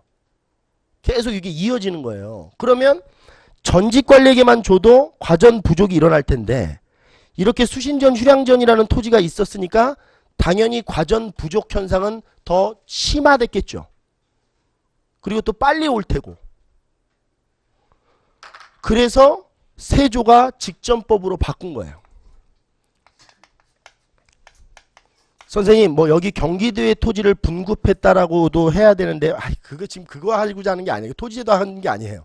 그건 이제 말 그대로 토지제도 기본 수업을 할 때 하는 거고. 그러니까 결국 조선시대 때 과전법은 이 빚금친 땅을 경기도로 딱 정한 거예요. 그래서 경기도의 땅을 관리들한테 다 준 겁니다. 그럼 고려시대 때는 경기도의 땅이 아니고 뭘 주는 거냐면 관리들의 출신 지역의 땅을 준 거예요. 걷기 편하게. 그게 이제 차이죠. 근데 그건 중요한 게 아니고 지금 역학관계를 공부해요. 자, 세조 때 너무 과전이 부족하니까 이 직자 앞에다 이제 뭐를 써놓으면 되냐면 이게 현자를 이렇게 써놓으시면 돼요. 그럼 누구한테만 주는 거예요? 이건 이제 현직관리한테만 주는 거예요. 전직관리는 못 걷게 하는 거죠. 근데 이거를 구조적으로 이렇게 이해하고 있으면 지금 이게 같이 연결되는 토지라며요. 이렇게 새로운 토지를 지급하는 게 아니고 그때그때. 그러면 전직관리에게 주는 것이 없어진 거죠. 직전법 때. 그럼 이게 고리가 중간에 탁 끊어져 버리네요. 그럼 이 토지는 자연스럽게 없어지는 거예요.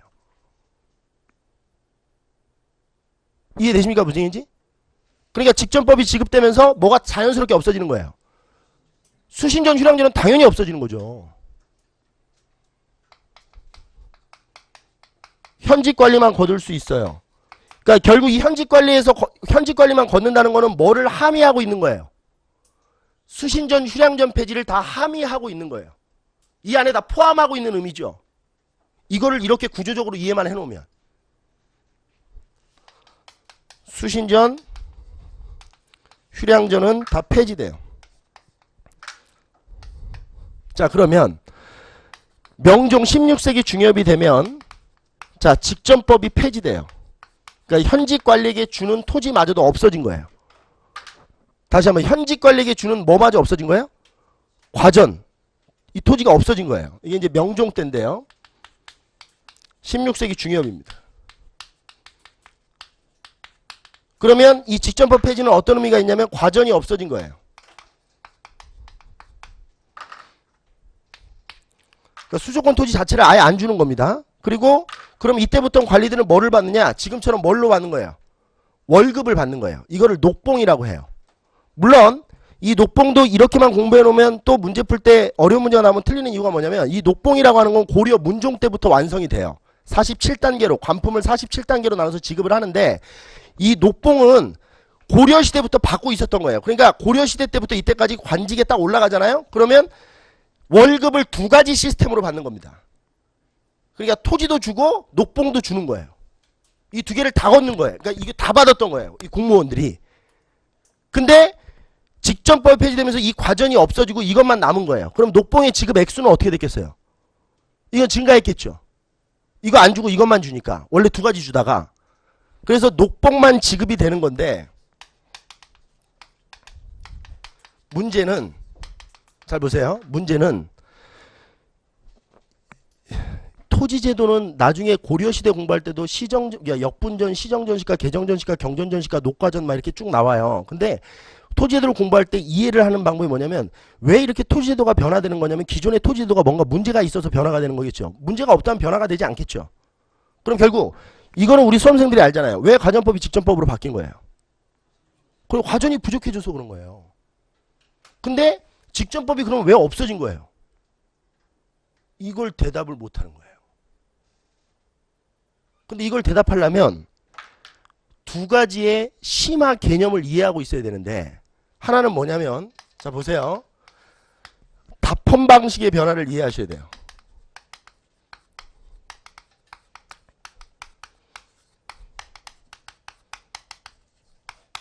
답헌이라는 게 뭐냐면요. 생산량을 파악하는 걸 답헌이라고 해요. 좀 어려운 말로 작황을 조사해서 연분을 결정한다. 뭐 이렇게 되는 건데 자 얼굴 좀 보자. 답헌이라고 하는 건 뭘 파악한다? 생산량을 파악해요. 왜? 생산량을 파악해야 이걸 거둘 수 있죠. 이렇게. 얼마를 생산했는지를 알아야 10분의 1을 거둘 거 아니에요. 그러니까 국가가 당연히 답헌을 해야 돼요. 생산량을 파악해야죠.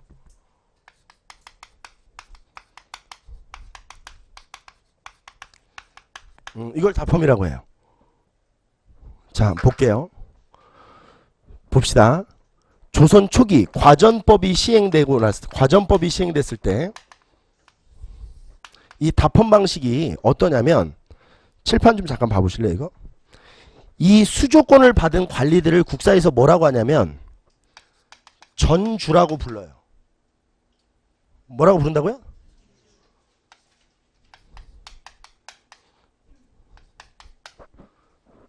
지주와의 차이가 뭐예요? 지주는 땅에 소유권을 갖고 있는 거죠. 전주는 땅에 수조권을 갖고 있는 거예요. 그래서 전주와 지주는 다른 거예요. 그리고 여기서 농사 짓고 있는 농민들을 뭐라고 하냐면 전객이라고 불러요. 이해되세요? 주객? 그러면 전객이라고 하는 건 뭐를 바치는 농민들이에요? 조를 바치는 농민들을 전객이라고 하는 거예요. 그럼 이 전객 중에는 만약에 이 빗금치지 않은 땅에서 농사를 짓는 농민들은 국가한테 조를 바치는 거고 빗금친 땅에서 농사 짓고 있는 농민들을 전객들은 지정된 관리한테 바치면 되는 거예요. 이걸 전객이라고 하는데 제가 지금 이 말을 왜 하는지 보세요. 조선 초기 과전법이 딱 실시됐을 때 얘가 다 펌을 하는 거예요. 생산량 파악을 누가 해요? 전주가 직접 해요. 어떤 문제가 생겼을까요? 무조건 풍년이에요. 무조건 풍년을 때려야 자기가 걷는 액수가 많아지죠. 그러니까 전주가 가서 자 어디 보지. 오휴 풍년 이러고 오는 거예요. 그럼 농민들은 아니 나으리 잠깐만 무슨 풍년이에요? 이번 연도에 태풍 불어가지고 농사 다 망했는데 무슨 풍년이에요? 그래? 태풍이 불었어? 풍년인데? 뭐 이렇게 되는 거예요 상황이. 관리들이 왜 이러는지는 이해가 되시죠? 그러면 결국 전주다펌에 의해서는 이걸 하게 되면 임의적으로 생산량이 상향 조정되는 거죠. 이런 문제점이 생기는 거잖아요. 그럼 농민들은 실제 생산된 양보다 더 많은 거를 뜯기게 되는 거예요. 생산량을 속이는 거니까 이 전주들이. 임의적으로 생산량 상향 조정이 이루어져요. 자 그렇다면 국가 입장에서는 이거를 내버려 두면 안 돼요. 왜냐면 이렇게 되면 아까 전에도 정치적 역학관계 다시 한번 머릿속에 그려보세요. 이렇게 되면 관리들의 힘이 계속 강화되죠. 그리고 농민들은 죽어나가죠. 그럼 이건 왕이 그리는 그림이 아니죠. 원하는 그림이 아니잖아요. 왕은 뭘 원하는 거예요? 관리들의 힘은 약화가 되고 농민들은 잘 살고 이게 왕이 원하는 그림 아니에요? 근데 이게 반대가 되잖아요. 관리들은 잘 되고 농민들은 죽고. 이 농민들이라고 하는 것은 왕의 입장에서 보면 국가 통치 기반 아니에요? 이 백성들이 없으면 국가를 존립시킬 수가 없죠. 그러니까 농민들이 죽으면 안 돼요. 왕은. 이 제일 중요한 애들이죠. 근데 이렇게 되면 죽는단 말이에요. 농민들이 힘들어서. 그러니까 이거를 세종이 직위식에서 반포한 게 뭐냐면 전주다펌을 하지 않고 관다펌을 하겠다는 거예요. 이게 세종이 직위식 때 한 말이에요. 그러면 세종은 세자 시절서부터 이걸 보고 있었던 거예요. 이런 작태를. 아이 새끼들 웃기고 있네. 이런 걸 보고 있었던 거죠. 그러니까 직위하면서 관다펌 이렇게 바꾼 거예요. 그러니까 관리들은 뭐 이렇게 되는 거죠. 그러니까 쉽게 얘기하면 아까 전에 얘기했던 노급폐지와 비슷한 거예요. 이거는. 관리들의 경제적인 어떤 목을 조이고 있는 거 아니에요.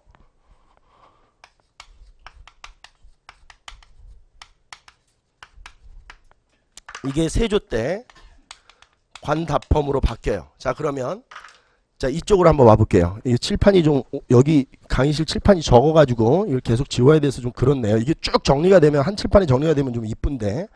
자 그 다음에 이 수조 방식의 변화 요거를 좀 알아보는데 수조 방식이라고 하는 건 뭐냐면 말 그대로 조를 걷는 방식이에요. 조를 걷는 방식. 근데 과전법이 시행이 됐을 때 조선 초기에 과전법이 시행이 됐을 때 조를 걷는 방식이 뭐였냐면 전주 수조 방식이었어요. 그러니까 전주가 직접 조를 걷는 거예요.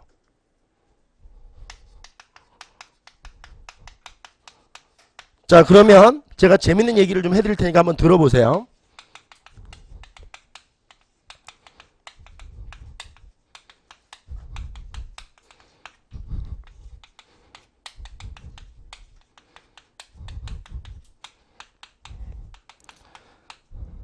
자, 이 칠판 좀 볼게요.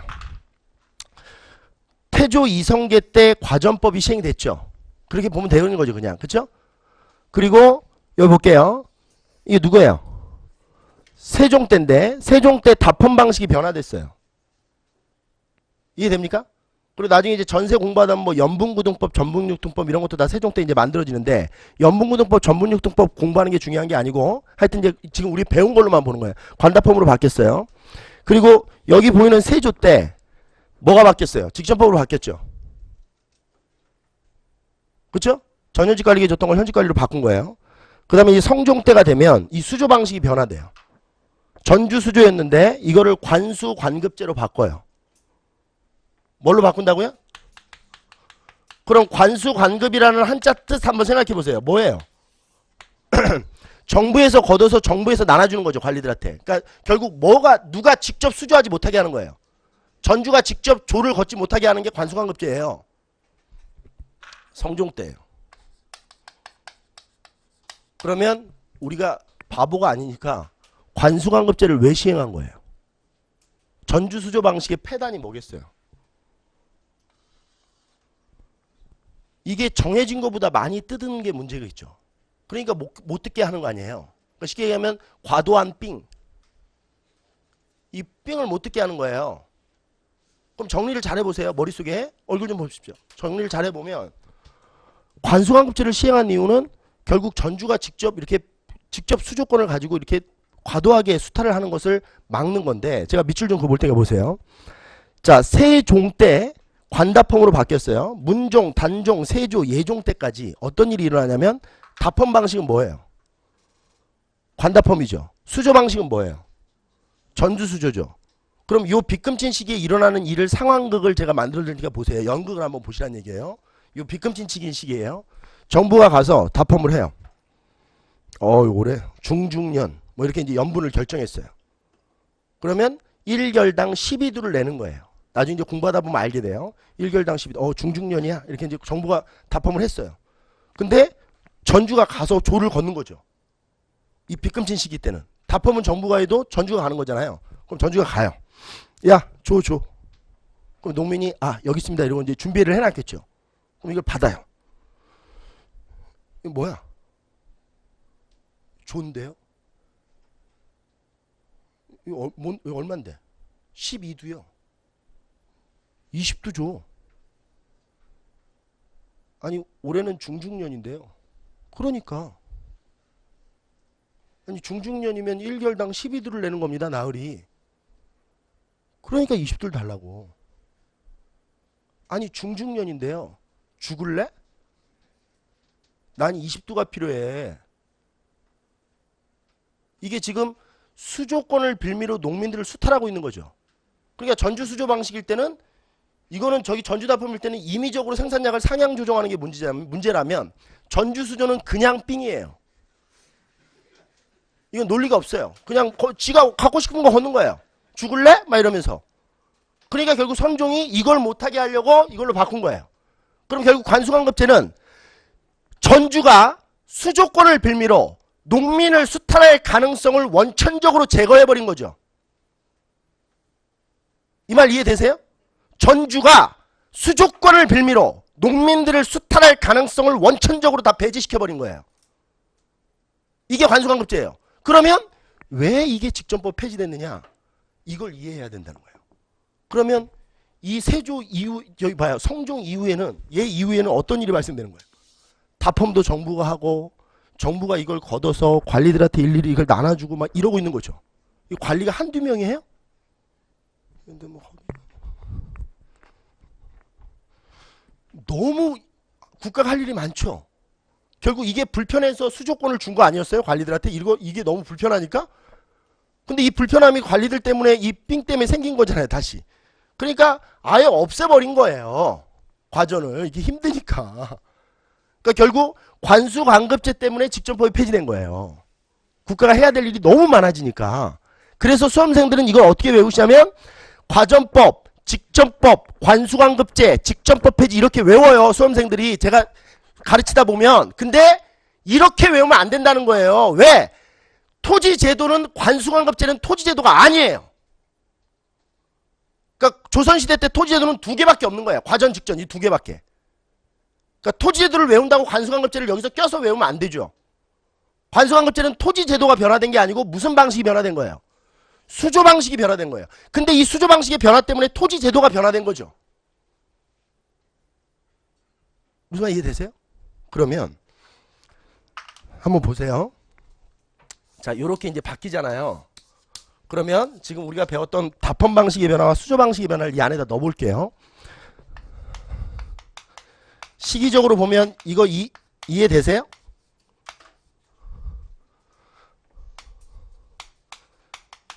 이게 명종 때니까 시기적으로 보면 이게 관수관급제가 여기 들어가야 되죠. 성종 때니까. 그럼 이해되세요? 이렇게 넣는 건 이해되세요, 일단? 그럼 제 얼굴 좀 보세요. 좀 앞에 분들 거북해도 참아주세요. 좀 표정이 중요하니까. 제가 조선시대 관리예요. 조선시대 관리예요. 이 관리들의 표정 변화를 잘 기억하셔야 돼요. 봐요. 보세요. 얼굴, 내가 아까 이미지 기억하라고 그랬죠. 제 얼굴 이미지가 떠올라야 돼요. 그래야 기억 저장 시간이 길어진다니까요.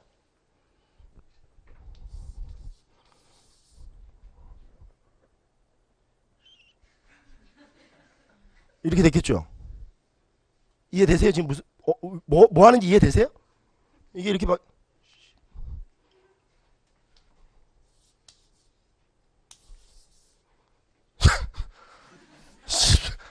이렇게 되는 거예요? 이게 이렇게 바뀌었어요. 에이 진짜 안해 이렇게 되는 거예요. 마지막에 이게 이렇게 바뀌었어요. 없어졌어요, 토지가. 그러면 지금 이게 시간이 지나면서 관리들의 표정은 계속 더러워지겠죠.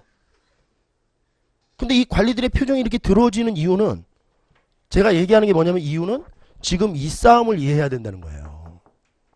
지금 관리들의 수조권을 축소시키고 있는 이유는 뭐예요? 왕권을 강화시키기 위함이죠. 그게 중요하다는 얘기예요.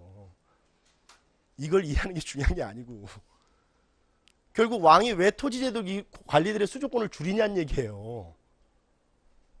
결국 이거는 정치적 역학관계를 수험생들이 이해해야 되는 거지, 이걸 가지고 맨날 외우는 게 중요한 게 아니라는 거죠. 토지제도를. 물론 토지제도를 알아야 이걸 이해하니까 가르치긴 하겠지만, 중요한 거는 제가 얘기했잖아요. 출발을 할 때 내가 뭐를 공부해야 되는지를 내가 이해를 하고 공부를 시작해야 된다니까요. 그러니까 토지제도를 나는 정치적 역학관계를 위해서 공부하는 것이다라는 이해가 있어야 공부를 할 때 어디에 포커스를 주고 공부해야 될지가 잡히는 거죠. 토지제도는 토지제도를 공부하는 게 아니라니까요. 그럼 정리해보면, 자 보세요. 이제 다 끝났어요. 제가 왕입니다. 여기 양반 관리들이 있고 여기 농민이 있어요. 그러면 지금 왕은 누구 편이에요? 농민 편이죠.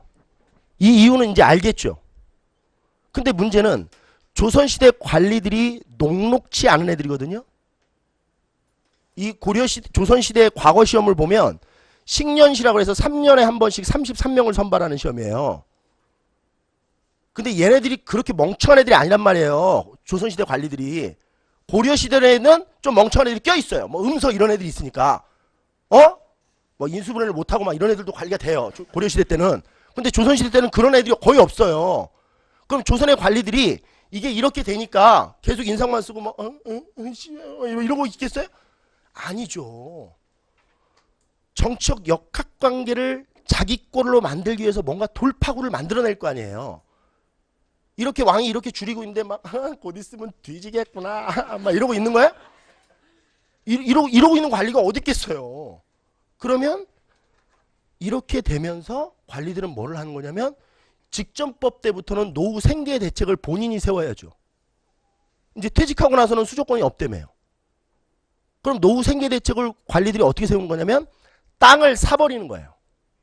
아예.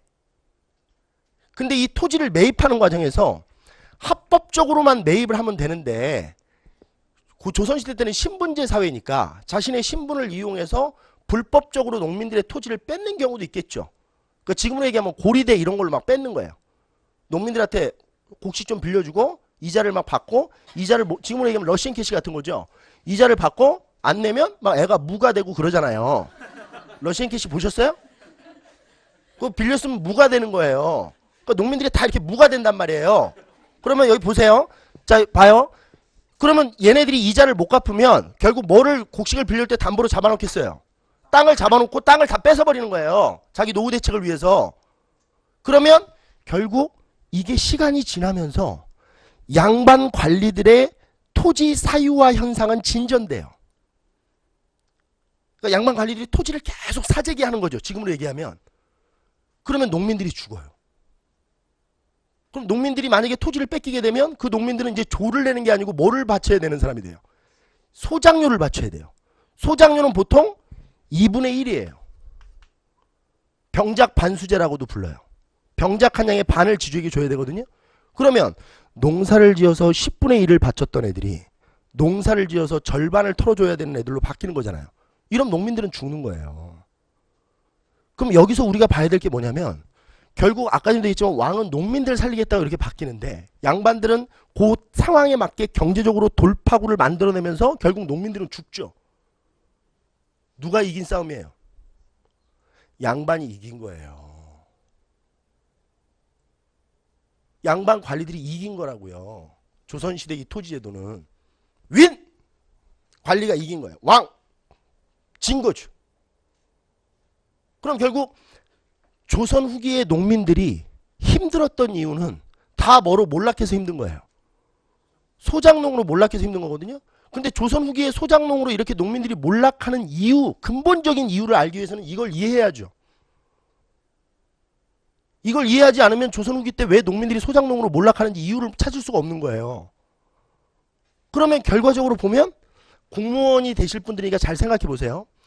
지금 왕은 관리가 아니고 농민 편에 서서 일을 해결하고 있는데 관리들은 이거에 대한 어떤 자신의 그 경제적인 압박, 압력, 프레스가 막 계속 오니까 이거를 이게 땅을 매입하면서 이거 경제적으로 돌파를 해낸 거잖아요.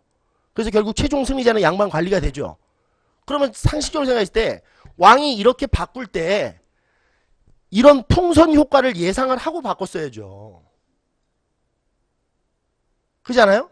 양반 관리들한테 수조권을 줄이면 양반 관리들이 어떻게 움직일 것이다라는 대책이 있어야 되는 거예요. 그래야 그걸 막아놓고 이걸 했으면 농민도 살고 왕도 살고 다 국가도 사는 건데 결국 이 풍선 효과를 예상을 못하는 거예요. 이걸 막으면 이쪽이 불고 나오는 거거든요. 그럼 결국 이 풍선 효과를 막으려면 어떻게 써야 되느냐? 한 사람이 예를 들어서 조선 후기 때 보면 실학자들이 그래서 중농주 실학자들이 다 토지 개혁론을 말하는 거예요. 농민들에게 토지를 분배해줘야 농민들이 살 수 있다는 이론은 결국 조선 후기가 안고 있는 가장 큰 문제점이 뭐냐면 농민들이 자영농민들이 다 몰락했기 때문에 토지 분배 이론들이 나오는 거거든요. 그럼 결국 그 토지 분배 이론을 공부하다 보면 이익의 한전론 같은 게 있어요. 그럼 뭐냐면 한전론이라는 것은 토지를 제한시켜 놓는 거예요. 한 사람이 가질 수 있는 토지를. 그럼 예를 들면 한 양반 관리가 가질 수 있는 토지를 제한만 시켜놓고 이걸 했다면 한 사람이 가질 수 있는 토지 면적을 제한시켜 놓는 거예요. 많은 땅을 갖지 못하도록. 그리고 이걸 했다면 농민도 살고 국가도 재정 상태도 튼튼해지고 관리들은 관리들대로 말 그대로 지금처럼 월급을 받고 공무원이 사는 거죠. 그냥. 그쵸? 이거를 뭐라고 하냐면 여기서 일로 가면서 자 보세요. 공부하다 보면 전주 전객제라고 하는 토지 운영 시스템이었어요. 과거에는. 그러니까 관리들은 전주가 되고 농민들은 전객이 돼서 전객이 전주에게 조를 바치면서 토지를 운영하는 시스템이었는데 이게 시간이 지나면서 이 전주가 뭘로 바뀌어요? 지주로 바뀌고 이 전객은 몰락해서 전후로 바뀌는 거예요. 전후라고 하는 것은 소작농을 전후라고 해요.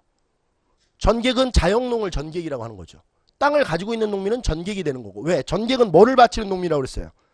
조를 바치는 거라며요. 조는 땅이 있는 사람만 내는 거예요. 땅이 없으면 안 내도 되죠, 조는. 그러니까 보면 전주 전객제가 지조 전호제로 바뀌는 것은 결국은 뭐 때문에 이렇게 농민들이 죽어가는 거예요? 이 정치적 역학관계에서 결국 백성들만 엿댄 거예요. 그렇죠? 왕과 신하들 사이에서 벌어지는 정치적 파워게임에서 결국 죄 없는 농민들만 죽어버린 거죠. 이거는 예나 지금이나 똑같지 않아요? 그잖아요. 국사를 공부하는 이유는 바로 이런 걸 이해하기 위해서 배우는 거라니까요. 결국 농민들만 죽었어요. 그 나중에 또 우리 조선시대 공부하다 보면 수치체제 변화 공부하다 보면 얼마나 웃기냐면 이 농민들이 이제 계속 죽어나가니까 왕이 너무 당황스러운 거예요. 그러니까 이제 수치체제를 계속 개혁해요. 뭐 대동법, 균역법, 영정법 막 이렇게 계속 바꿔주거든요. 근데 농민들이 계속 죽어요. 왜요? 농민들이 죽는 원인은 수치에 있었던 게 아니에요. 뭐에 있었던 거예요? 지주전호제에 있었던 거죠. 그러니까 농민들이 죽어가는 근본적 원인이 지주전호제에 있다는 걸 파악을 하고 결국 농민들에게 토지를 분배해줘야지만 조선사회가 건강해질 수 있었던 거예요.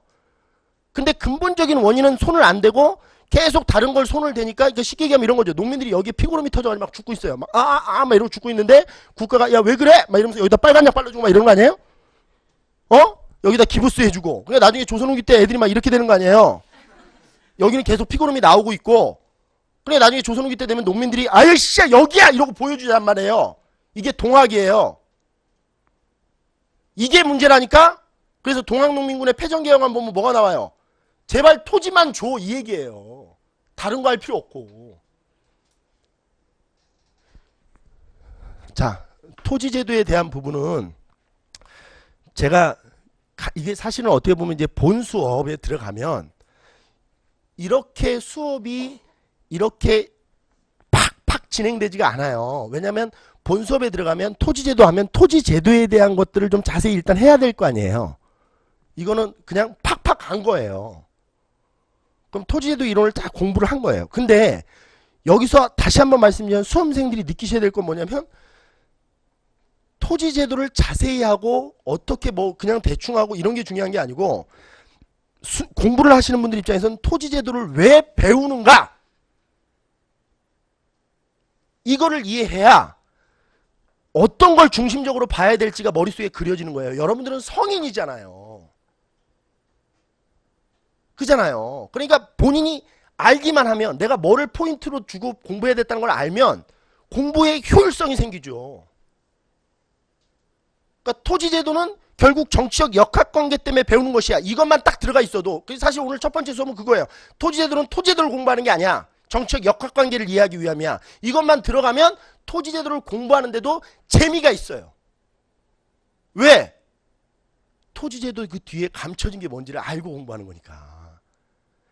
한국사는 역사는 인문학이거든요. 인문학이 재밌는 이유는 표피를 공부하지 않고 그 안에를 들여다보는 연습이 인문학이에요. 역사, 철학, 문학이 재밌어지려면 그래서 우리 시 같은 거 공부하면 시어가 나오면 그 시어를 완전히 관통시켜서 함축적 언어, 내포적 의미 이런 걸 찾는 게 재밌는 작업이에요. 그래 겉으로는 보세요. 겉으로는 토지제도지만 이 안에는 정치적 역학관계가 들어있는 거 아니에요? 그럼 이 안에 뭐를 이렇게 들여다보고 공부하니까 얼마나 재밌어요. 감춰진 걸 알고 있으니까 본인은. 그리고 나중에 공부할 사상 부분도 이거예요. 불교를 공부하면 맨날 교종, 선종, 막 원효, 의상, 뭐 원칙, 승려들이 계속 나와. 의천, 진울, 보우 막 계속 나와. 그러니까 뭐야 왜 이렇게 중들이 나와? 난 기독교인데 막 이러면서 이제 공부하잖아요. 그러면 결국 불교가 만약에 종교가 아니고 사상, 정책 이데올로기로 공부하면 결국 승려들은 스님이 아니고 뭔 거예요?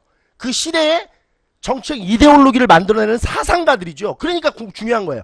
원효의 이론을 모르고 의상의 이론을 모르면 통일 신라 시대를 이해할 수가 없는 거예요.